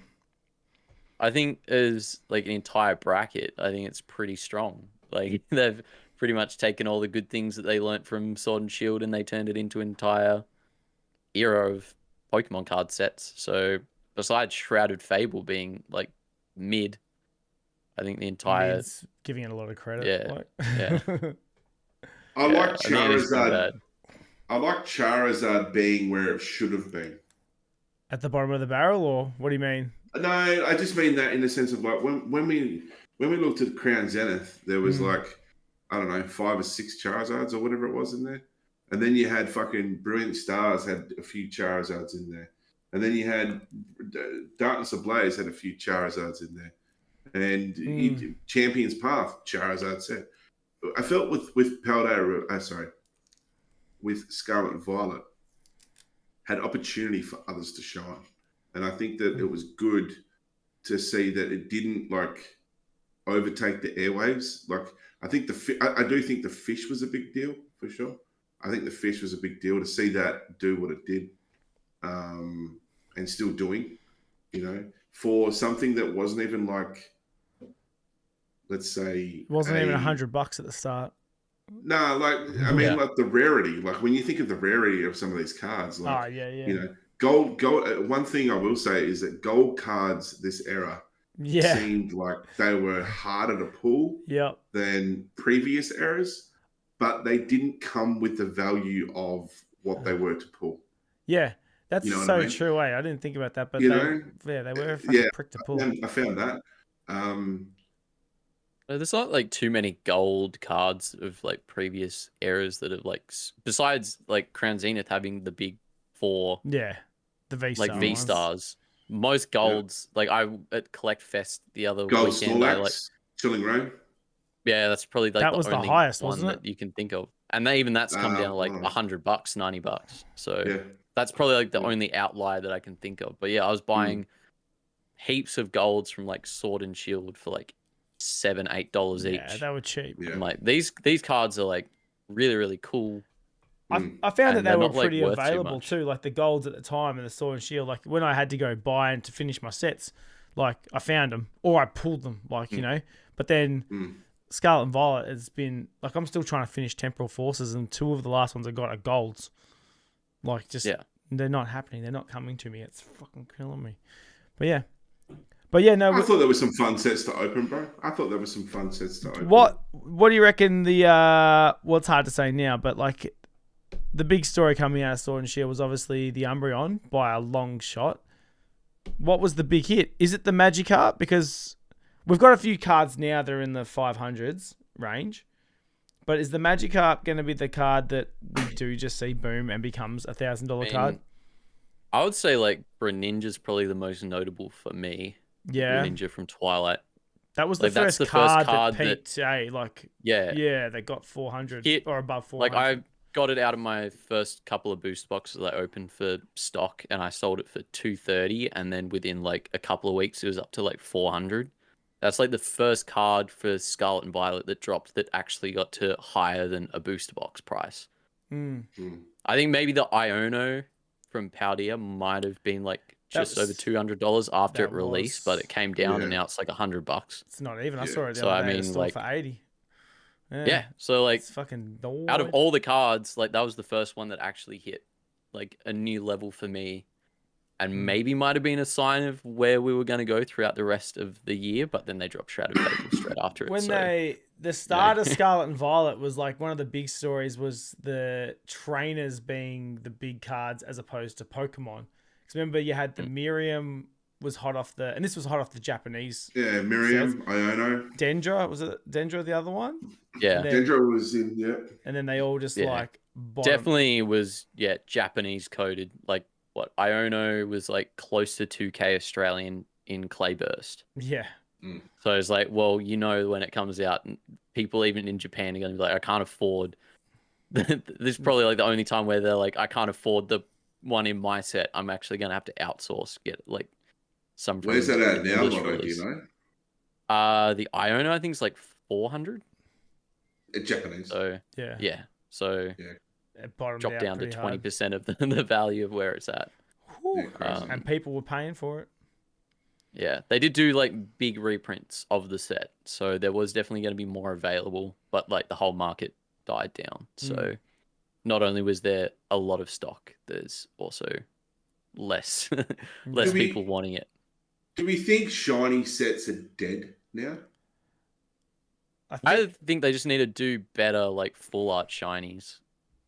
Like how do you do a better one? Like, well, just have more. Like if you look at the ones that we got for Hidden Fates, like I don't know, Joel, if you want to pull up like the set list for Hidden Fates. Yeah, give me a second. Then the like quality of like the full art shinies that we got throughout all of that, like really, really high tier, and there's a lot of them. And then when you go to look at Shining Fates and Paldean Fates, they're like just like kind of Like, there's not as much quality. It might be like the Eevee tax on some of the Hidden Fate stuff as well, but there's like every evolution got a shiny. Charizard got a shiny. There's another Gardevoir shiny in that one as well. But like, there's some really, really cool Pokemon that got shinies. And then if you compare that to the like shiny vault of the most recent two. But that's what I mean. Like, do we think that we can, like, Hidden Fates was an anomaly, not an anomaly, but like Hidden Fates was something that was different for its time and did what it did. And ever since then, it feels like it's trying to be replicated. Yeah. And like the Pokemon Center know that they're not going to replicate that. You know what I mean? Not to the level that this is or was. But I mean, yeah. Like, do we? It does have some pretty cool full arts in it. Like Shining Fates doesn't have close to this. Paldean Fates didn't have close to this. You know what I mean? Like, it's but look at all that. Yeah, but look at all that. The thing is that all of those cards that you're looking at were full arts throughout the generation. Yeah. Throughout, you know what I mean? So, I mean, it's one of those things. It's like, well, there's plenty of full arts that did really well in Sword and Shield. Where's the Snorlax? Where's the Snorlax shiny? Yeah, good point actually. Like, we had a gold shiny in, like I said, in Chilling Reign, but we didn't have the Snorlax shiny in this. You know, it's still, this one's still got some, with the Ultra Beast and shit like that, still got some dog shit ones in there. But I mean, yeah, they kind of have to throw that in when that's like a part of the, getting the VMAX ones in Shining Fates, having the like Rainbow Shiny Lapras VMAX and those other ones. But like that, I just think this set's really strong. I think it is too. Yeah. You know, but it's the thing. It's the Umbreons and that It's got carry Cynthia. It's got the Jessie and James, which has been popping off. Yep. Yeah. It's got the Umbreon. It's got But the that's what makes me Espeon, think. That's what makes me think. How do you bring that back? Articuno. It's got the You know, birds. like it's hard to bring it back. Well, I think sometimes they can't do it all the time because you can't just go, all right, cool. Every time we do like a shiny card set, like they're going to be all sick. Like they kind of do have to, just by default, there is only X amount of Pokemon. They do have to kind of just do shit sets every now and then. I think they know when they do shit sets too. But honestly. even the texture, like with these ones, they're doing the full art version of the card, right? So, but when you what is it? When you look at the likes of was it shiny? You had like the shiny Charizard VMAX, like that's a VMAX, right? It's not the full art. Yeah, like I think the thing is that like doing it in full art mode is definitely gonna look for a better card. The texturization on as well, Sun and Moon was, in my opinion, a bit better than the likes of Scarlet and Violet anyways. Yeah. Sword and Shield, I feel like it was okay. Like it was, I just felt like the texturization of some of these cards has gone downhill. Like we kind of, some of the quality was well, probably just as dog shit back in Sun and Moon, but the texture patterns were better, in my opinion. Yeah. Yeah, like look at that lineup. Like you've got some good, like you got some bangers in there with like the Ditto, the Lapras. Like, but there's like 7. There's like 7 full art shinies in that. That's like but look at the Charizard, like like that VMAX. Why didn't they just do it as a full art? Why didn't they? You know, well, because but it was in Champions Path. Chevy's Path. Yeah, you know, so it was like a cock up in a way almost. But that was a big money grab. Like I think they really misplayed, and I can probably put money on the next one being this. But in Powdy and Fates, they did like, was it the Ormi, the Palafin, the Wug Trio, and I might be missing one. I think there was like either 3 or 4 of like the illustration rare shinies. If they did the entire shiny vault with like the illustration rare shinies, I think Powdy and Fates would be like a cracked set. So I reckon they might do that for the next one. And they're like, we'll just give them a little bit of a to like get them into it. And you reckon fuck off all these ones and just do IRs of them all? Well, I could imagine them like pivoting to that because like that's what we pretty much had a little taste of, and they know that people liked that. And then the full art SIR illustration rares like Bubble Mew. These 3 cards are pretty sick though. And Charizard are all absolute heaters. Yeah. And those are the like things that actually make the set. Penny, so if they had the entire if they had the entire set as like the full art shiny stuff, like people would be absolutely bullish on that. And now that which ones? The blue and golds, like I really like those. They were different. They were cool. I didn't mind them. They were different. They were just the gold actually looks gold on it. It looks like super clean. I don't think Paldean Fates is definitely a step up from Shining Fates. Shining Fates is a pretty dog shit set, but like these 3 cards are fucking sick. I actually really like the Iono in this card, and the Penny's pretty cool. I don't think Clive's a bit funny. The which one? The what? The Where's Clive. Wally Clive? Yeah, yeah. It's a bit different. Someone's tried something different, but overall, like, it's a better set. And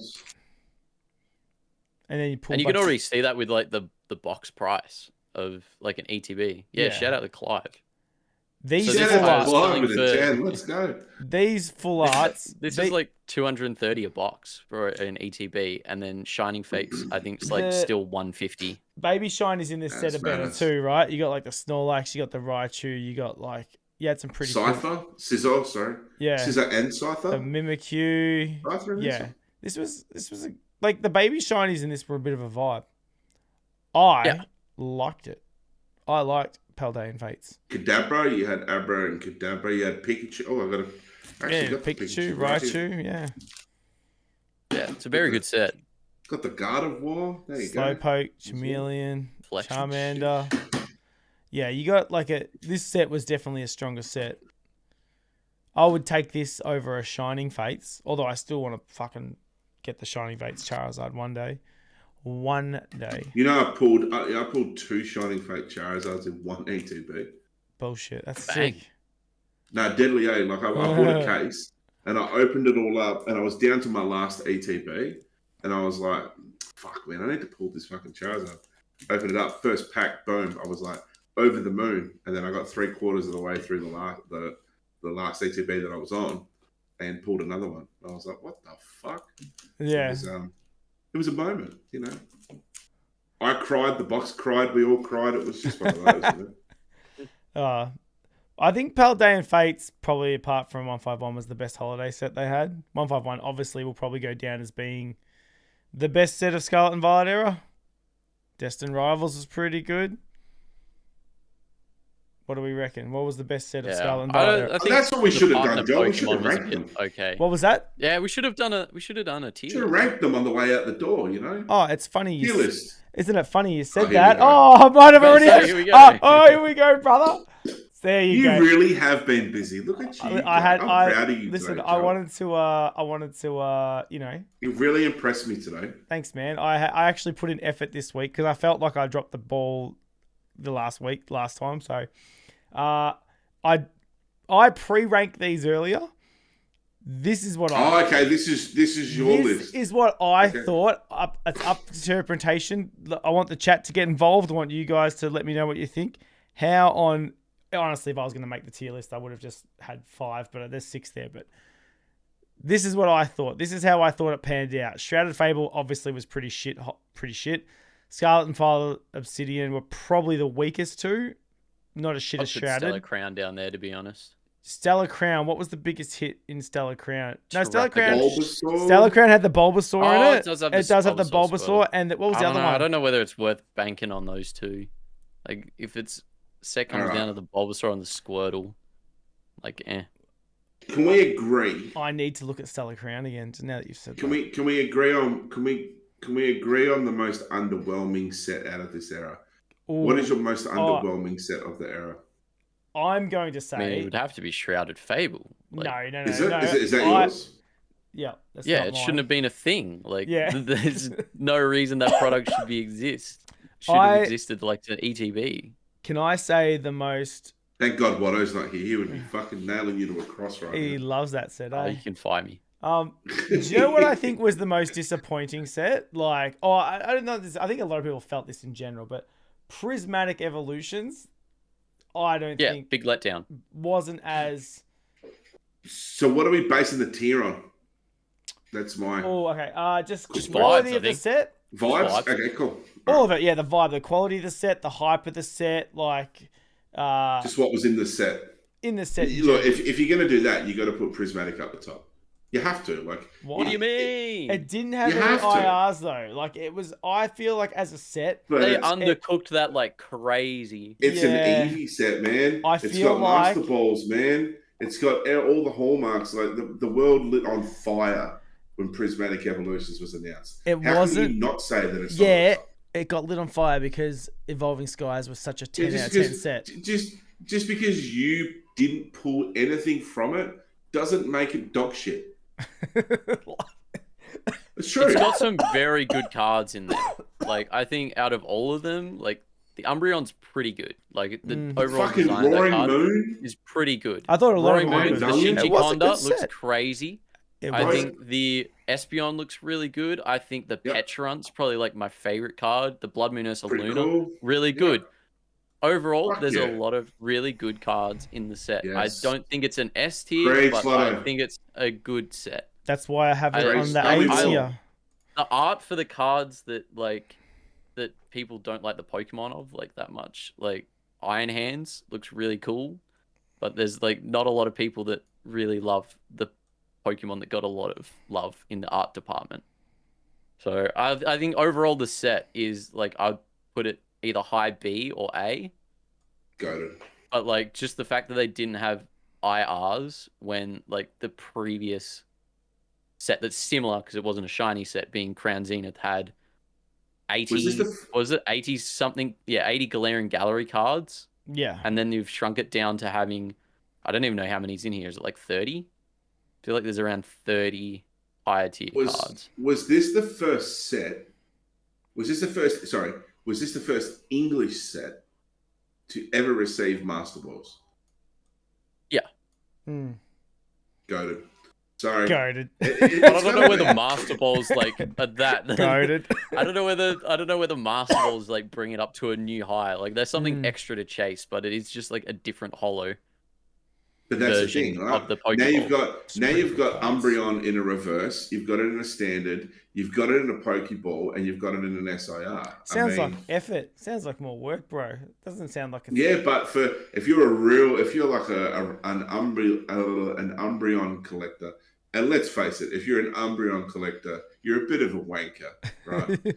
So if you're into Umbreons and like you're frothing that shit, Sunbreon. Like, you're gonna want all the Umbreons, right? Sunbreon. So, I mean, I don't know, man. I don't know. Look, it's got Sylveon was dope, Glaceon's dope. That Palafin was fucking cool. I think most of the cards are dope. Eevees, I agree with everything. Bolt, Dragapult. I mean, come on. What are we even talking about here? It was a good set. It's a good set. That's why I put it on the A tier. It was dog shit fucking pull rates for everyone. It was bad. Nobody had fun with it because they spent more had money fun. than they wanted to, and they didn't get what they wanted. I think So, that's got a lot to that's the do with problem. it too. Yeah, like this was a set that I think that everyone collectively wanted not to resell. I think people genuinely wanted to rip the fuck out of this set. Yeah, like this was a set where it was like, I would be ripping this now. I would rip a box of this every single Friday on the way home from work. Yeah, honestly, like if it was still available, if this was readily available, even if the pull rates are dog shit, you'd be ripping this set every week. You'd love it. You'd just keep ripping it.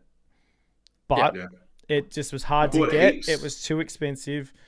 It was the fuck time where everything was just gross and it was hard to get and it wasn't worth opening because when it was $200 an ETB /$250 an ETB at one freaking point, that wasn't worth it.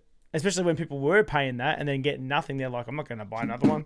If you were buying a $200 ETB and pulling like what you pulled when you pulled the Terrestrial Festival, where you get a SIR in every, you'd be very valid. Very valid. You'd be more keen to pay that $200, $250. But people were opening ETBs and pulling the same here shit. we bloody go. What's he got?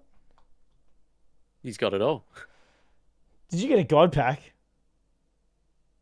Or did you buy them? Multiple.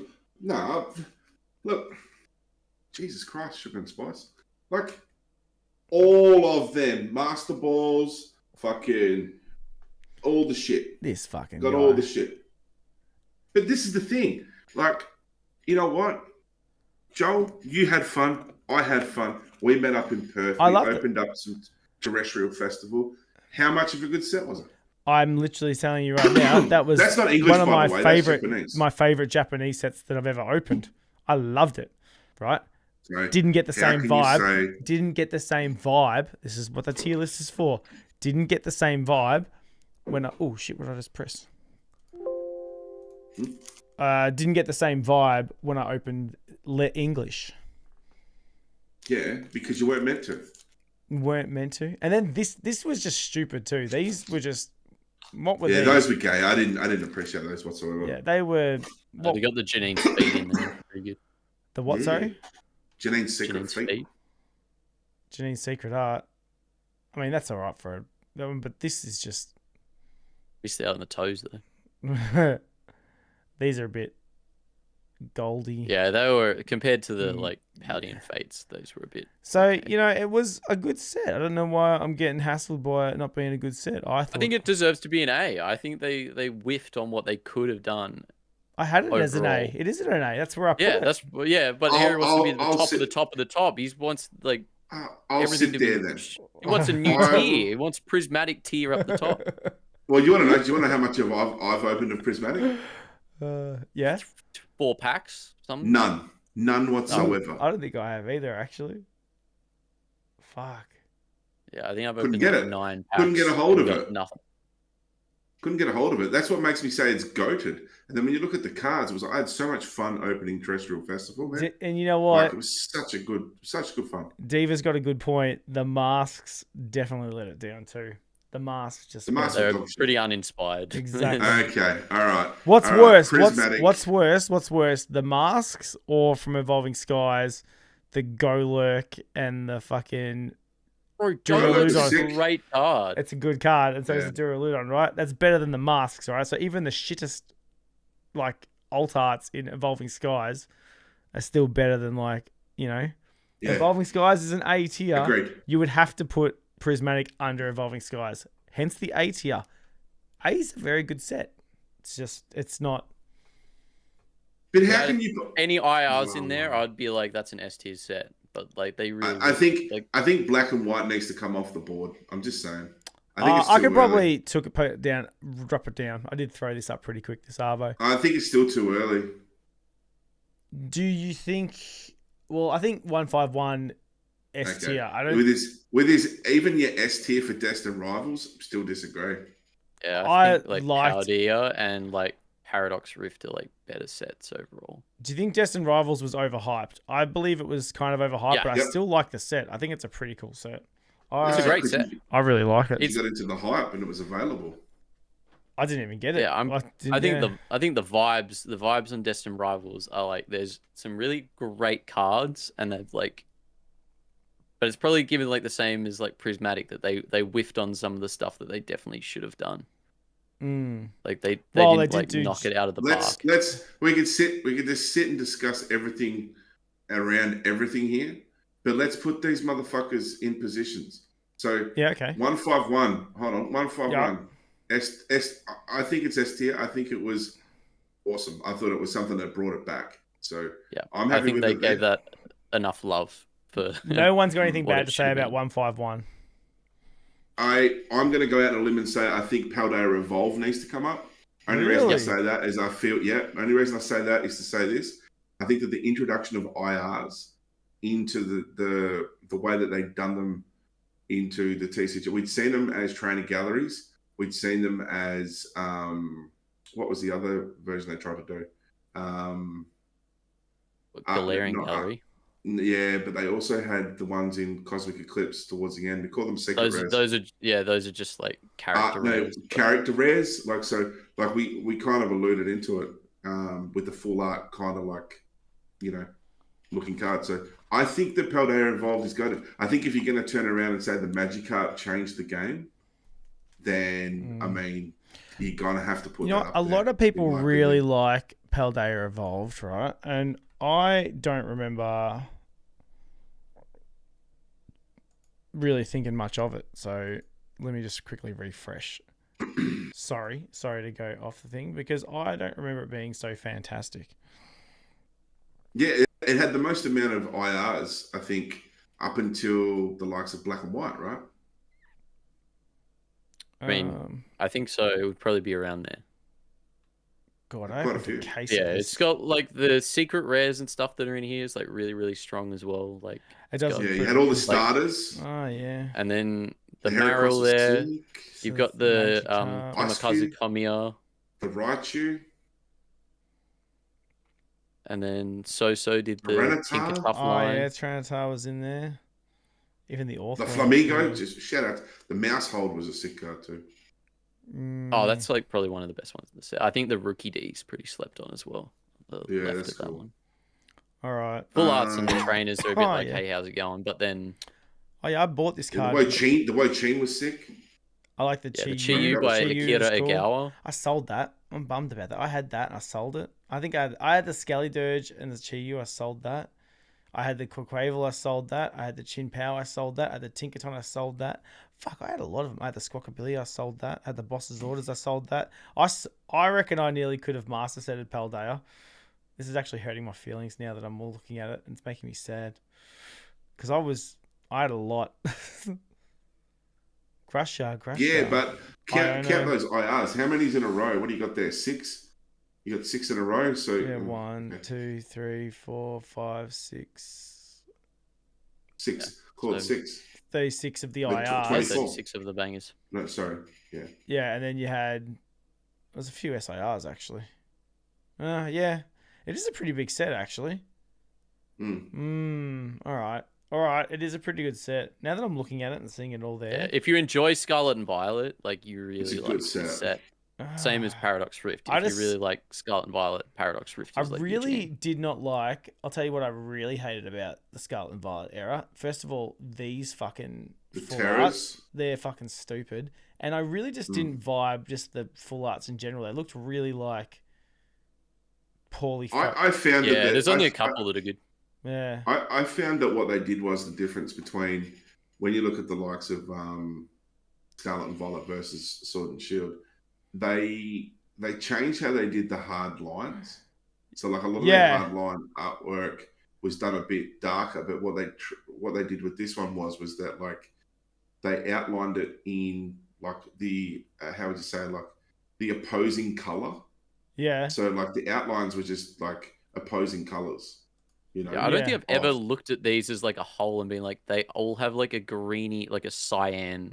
Yeah. They all look like a work to weird them. Photoshop. Yeah. Like, you know how you have to see poor Photoshop of something? That's how I felt like the entire, like for nearly all of the Scarlet and Violet era with their full arts. I was like, I liked getting full arts in Sword and Shield. I couldn't give a shit about any of them in. It's just the way they did it. They changed them just too weirdly. Don't know. Yeah, like out of all of these, I think the Annihilate, the Annihilate's like the only one that I'd actually be like kind of hyped about. It's sick, and that's just like, it's got a good contrast with like the shit. colors and stuff, but everything else is just like, no one's out here chasing like the Wo-Chien with a orange background being like, no, my freaking guide. Yeah. Like, it's just like Jesus. But like, no, you you're could right. just cut that and just have them as hits that, like, if you just got rid of some of the bloat for these sets, like, there's some pretty fucking cool cards. it'll make the chase for like the other stuff a little bit easier. Pseudo-Widow. Like, the Pseudo-Widow is so good. It's such a good card. It's pretty wild. All right, now that I'm looking at this set as a whole, it's actually pretty fucking mad, eh? Yeah, that Rookie D I really like. Well, what was the difference between this and Sword and Shield? Like, base. What do you mean? Sword and Shield base, like miles apart. Sword and Shield base is like in the bin. Well, I had it down the bin. Are we ranking Sword and Shield here, or are we ranking fucking Scarlet and Violet? What are we doing? Oh, that's what I meant. Sorry. Scarlet and Violet. You're right. That's what I actually meant to say. I think that even Scarlet and Violet base is underrated. Like, the artworks with like the Gardevoir line, and then you've got the Koraidon and the Miraidon, and then I think like it's some the Great honorable Tusk. mentions. I think there's some honorable mentions in there for sure. I think, like we said I before, think overall as a set though, it just kind of felt a bit. This is the best like first set they've ever dropped. Of, yeah, like, any this bracket. You know what was shitty though? Do you remember the first? I think it was Scarlet and Violet, maybe even Paldea. The EXs looked really shit. Right, the first few sets. Do you guys remember that? They looked really. They looked all shit. They almost looked the entire fake. journey. I hate EXs. Yeah. See, when you see these ones, these are a lot more of the. The Slowpoke was cool. Yeah. The Drowsy. I mean, was sick. we can't. Yeah, we got to do a mention of the Komiya freaking Drowsy. That was also cool. A sleeper that pumped up. Yeah. Yeah. Yeah, that falsely though. Yeah. Yeah. The Riolu was sick. Oh yeah, the Kira Agawa with the Dondozo. The I think the Wiglet's a pretty cracked card. Like the colors on that look stunning. Where the fuck's the Wiglet? Up a little bit. Oh, this guy. Yeah, to the left. Fucking dildo looking motherfucker. There was some cool cards. You're right. It did. The introduction was. I like the Great Tusk card. I really do. I think like the problem with this set was the pull rates, and I mean that in the sense it was just too abundant, and it was just like it was. You know, definitely. I knew people that were like opening a whole case of Obsidian Flames and finishing it with extras. It was like. That's not, to me, that's not fun. Like, I know a lot of people will go, oh, well, you know, like the cheaper you can do it, the better. Yeah, for sure. But I mean, to guarantee, you might as well just buy a master set if you're just going to buy a case and go, I want to complete the set. Like, when I bought the case, I'm literally that person you're talking about. I bought the case of Obsidian Flames. I ripped it on that when I did that 8-hour stream that time. And when I went to put it together the next day, because I ended up selling everything out of it just to get some money back. But there was like 4 cards missing, and none of them were like over $6. Like I literally got all the big cards all the way down. It was like it was like the Dragonite EX or whatever, like something stupid I didn't get. It's like a $4 card, and then like some other crappy cards. I was just like, the pull rates at the start of Scarlet and Violet were fucking very noticeably easier. They were. You're right. Like that Miraidon's a beautiful looking card too. I love them. I like the Miraidon and the. That's like my favorite card in the set. I thought it looks really, really nice. And they dropped like dash one fucking. And they both sit barking at it. Motherfucker. Oh yeah, just too.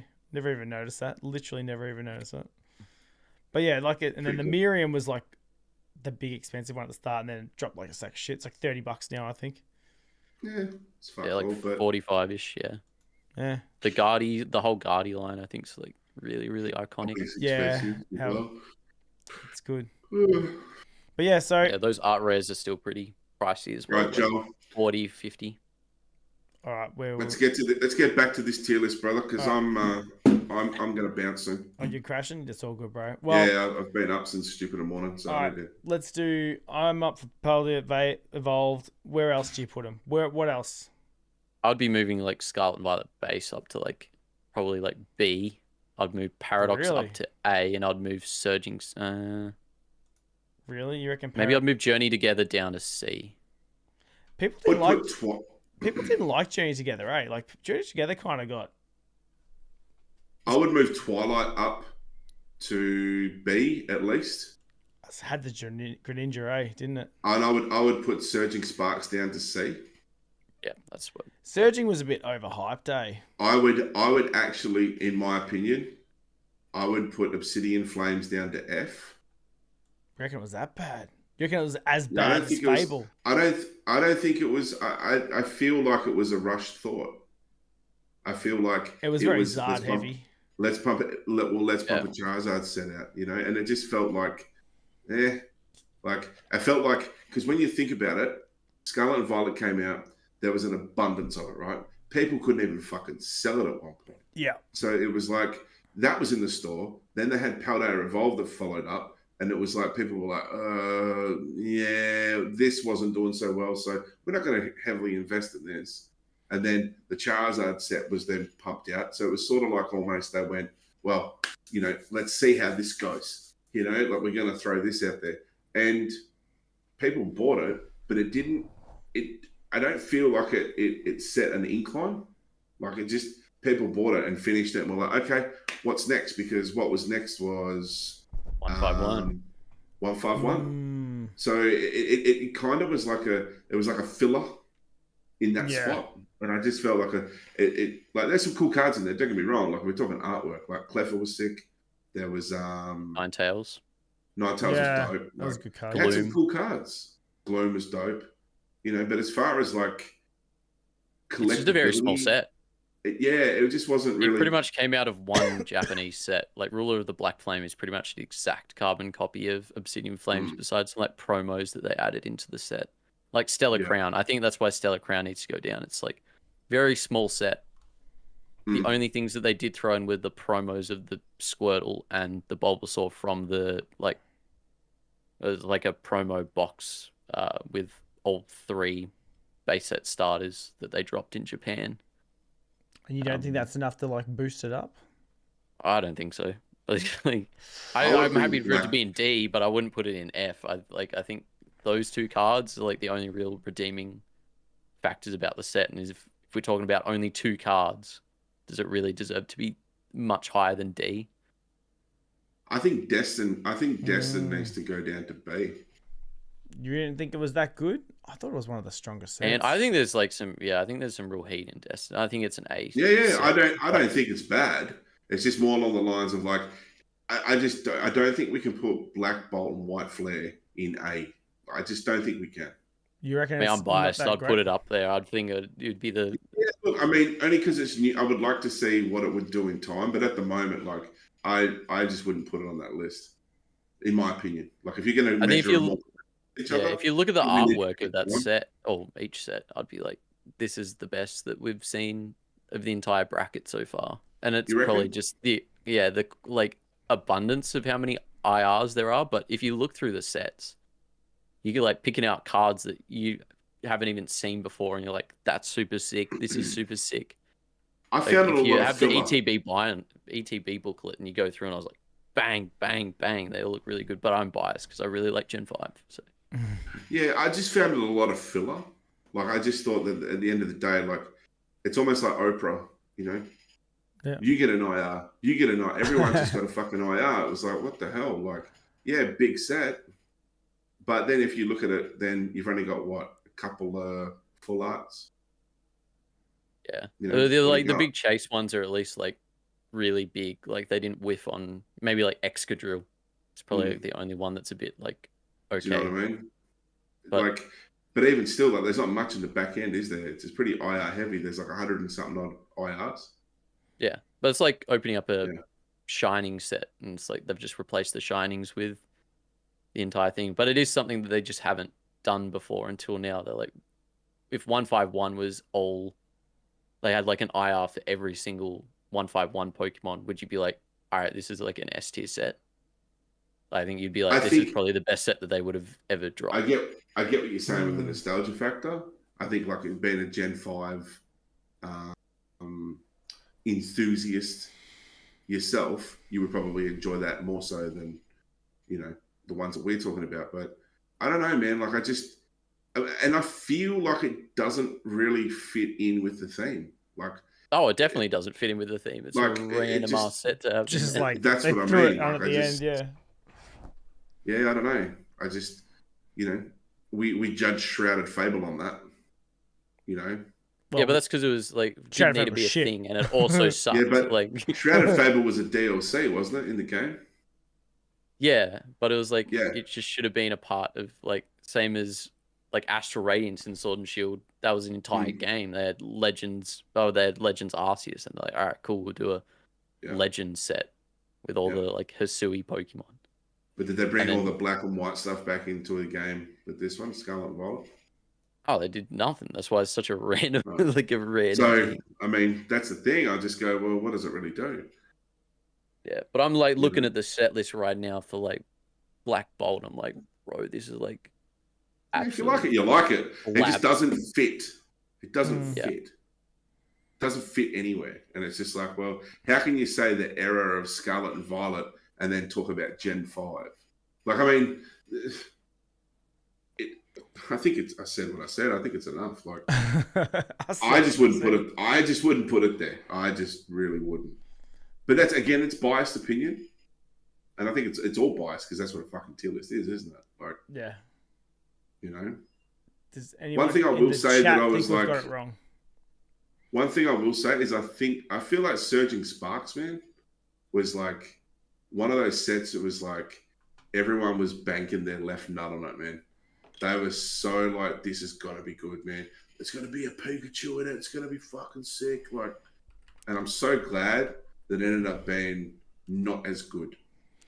Do you know what I mean? Do you think that they have fucked up twice now with Pikachu heavy sets? Like Vivid Voltage isn't a good set. Like Pikachu's obviously a massive, you know, like it's big. And there's been great Pikachu cards, like outside of, but when they go to make a Pikachu heavy set, they kind of just shit the bed. It's just it's got a one Pikachu card in it. Like it's nothing crazy. Well, it's got the gold.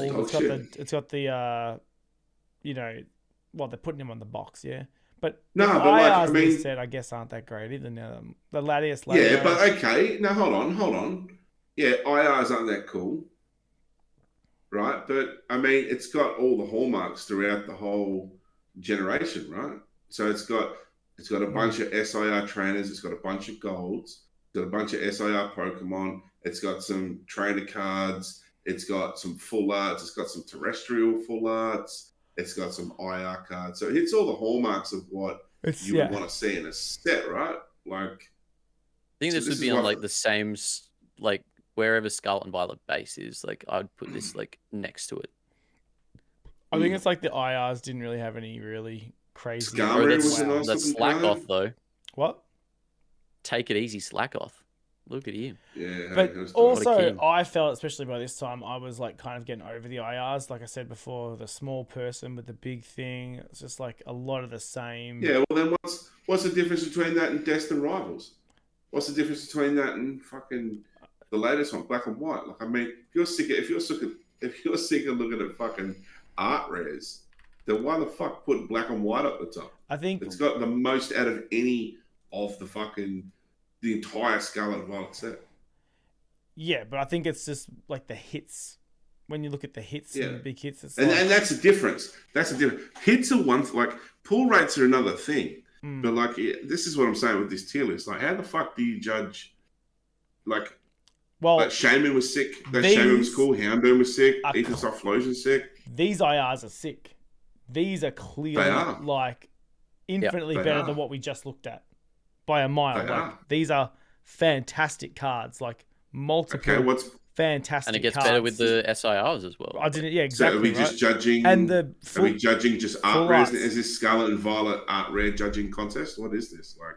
Or is it a set judging? What the fuck are we doing? I mean, we could go into like the common cards. Like some of my favorite cards of the era has been like a WOOOOOO from Stellar Crown. But I think one of like, the things. Why did we sit here and rubbish Prismatic Evolutions?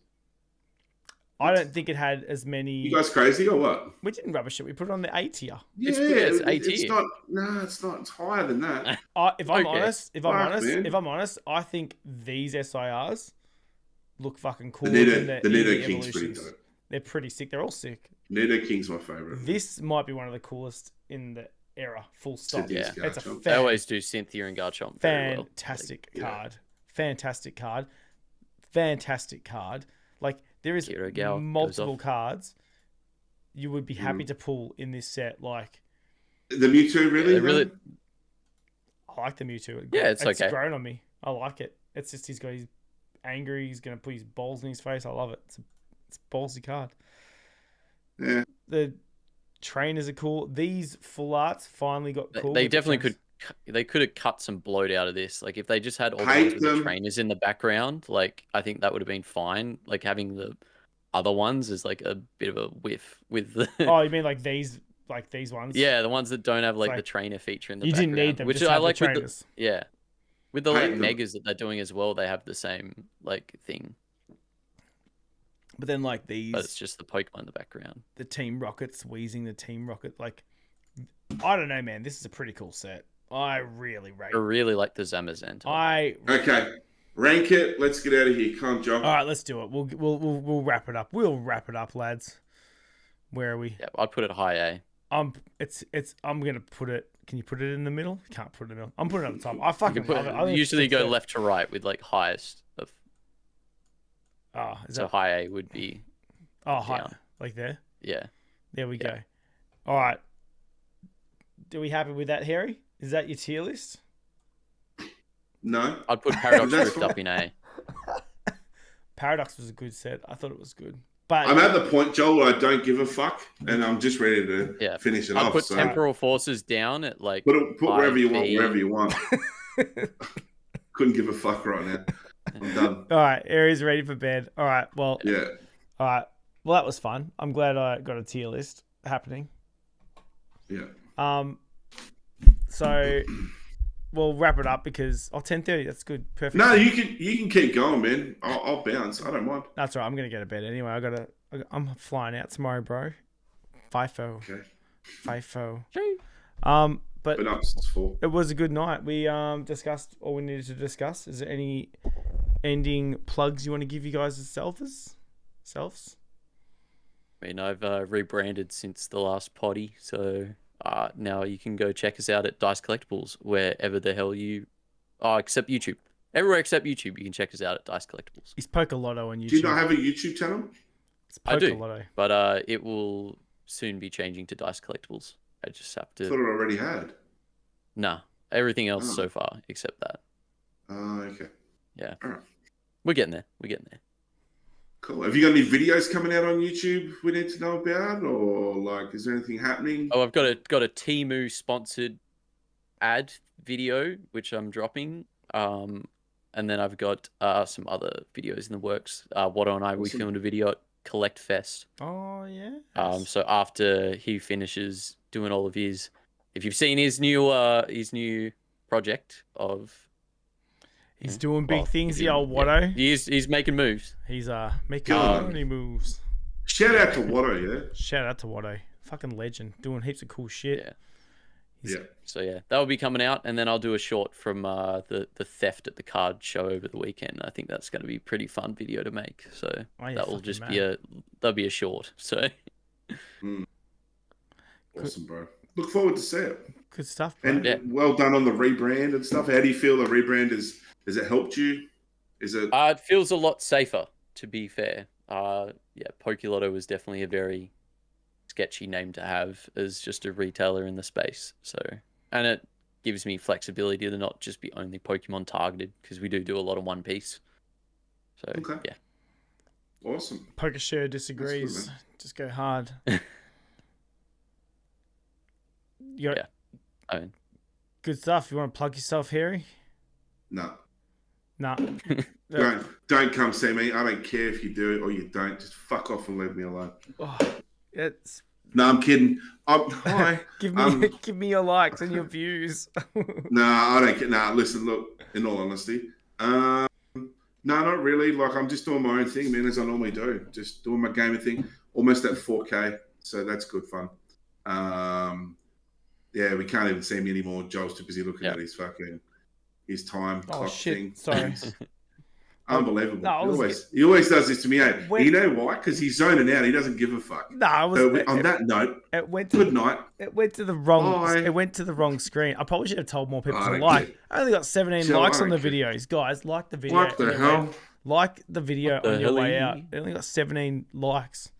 Gutted. That's what happens when you don't say like, subscribe to my channel. That's what happens. Listen, everyone's tired. No, I'm not doing it just yet. Come on. Thanks, I'm not going to start an Canto. argument with you. Fucking let's big thanks to PokeShare for sticking with us. For who? PokeShare all day, all night. Didn't even blink once. She really wants to show you her Pikachu card, though. She's really Nice I'll gold take stuff. And I'll take also- a Pikachu. And also, thanks PokeRev for letting me use the Poke Cave. It looks nice. It's good. Looks good in here. Yeah. Shout out to Jason Paige for giving us something to talk about every fucking podcast. You know? Every week. Always keeping the Every dream alive. week. Oh, God. Fuck. All right, lads. All right. It's been a pleasure. Chat, thank you very much. Make sure you like the video on your way out. We'll try and get this again in 2 weeks. And possibly a podcast. Just a one-on-one podcast I'll have out soon. Possibly, potentially, maybe, go. perhaps.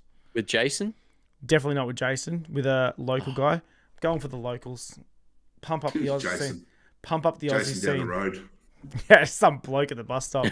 Just sit there with a Some other bloke microphone. called Jason. You know, pay him with a sandwich and just chat with him. All right, lads. I think that'd be good to see you do that, actually. I'd I've- like to see Jolie taking it to the streets. I've got the mics. I've got the mics here ready to go. I just fucking Do it, bro. time, man. Time. All right, lads. Good work. All right. See yous. You should start a series in the airport. Oh yeah, just start chatting to fuckers. Yeah, I'm trying to. I mean, I'm trying if you're to. sitting around doing fuck all for 2 hours, I mean, When I get money again, I'm gonna start Well- taking boxes of Pokemon cards to site. So I we'll can talk. open them We'll at talk site. about this off stream. All right. Off stream. Yep, Let everyone go. it's bedtime. Okay. All right. See you, Bye, lads. everyone. Bye. Your stream.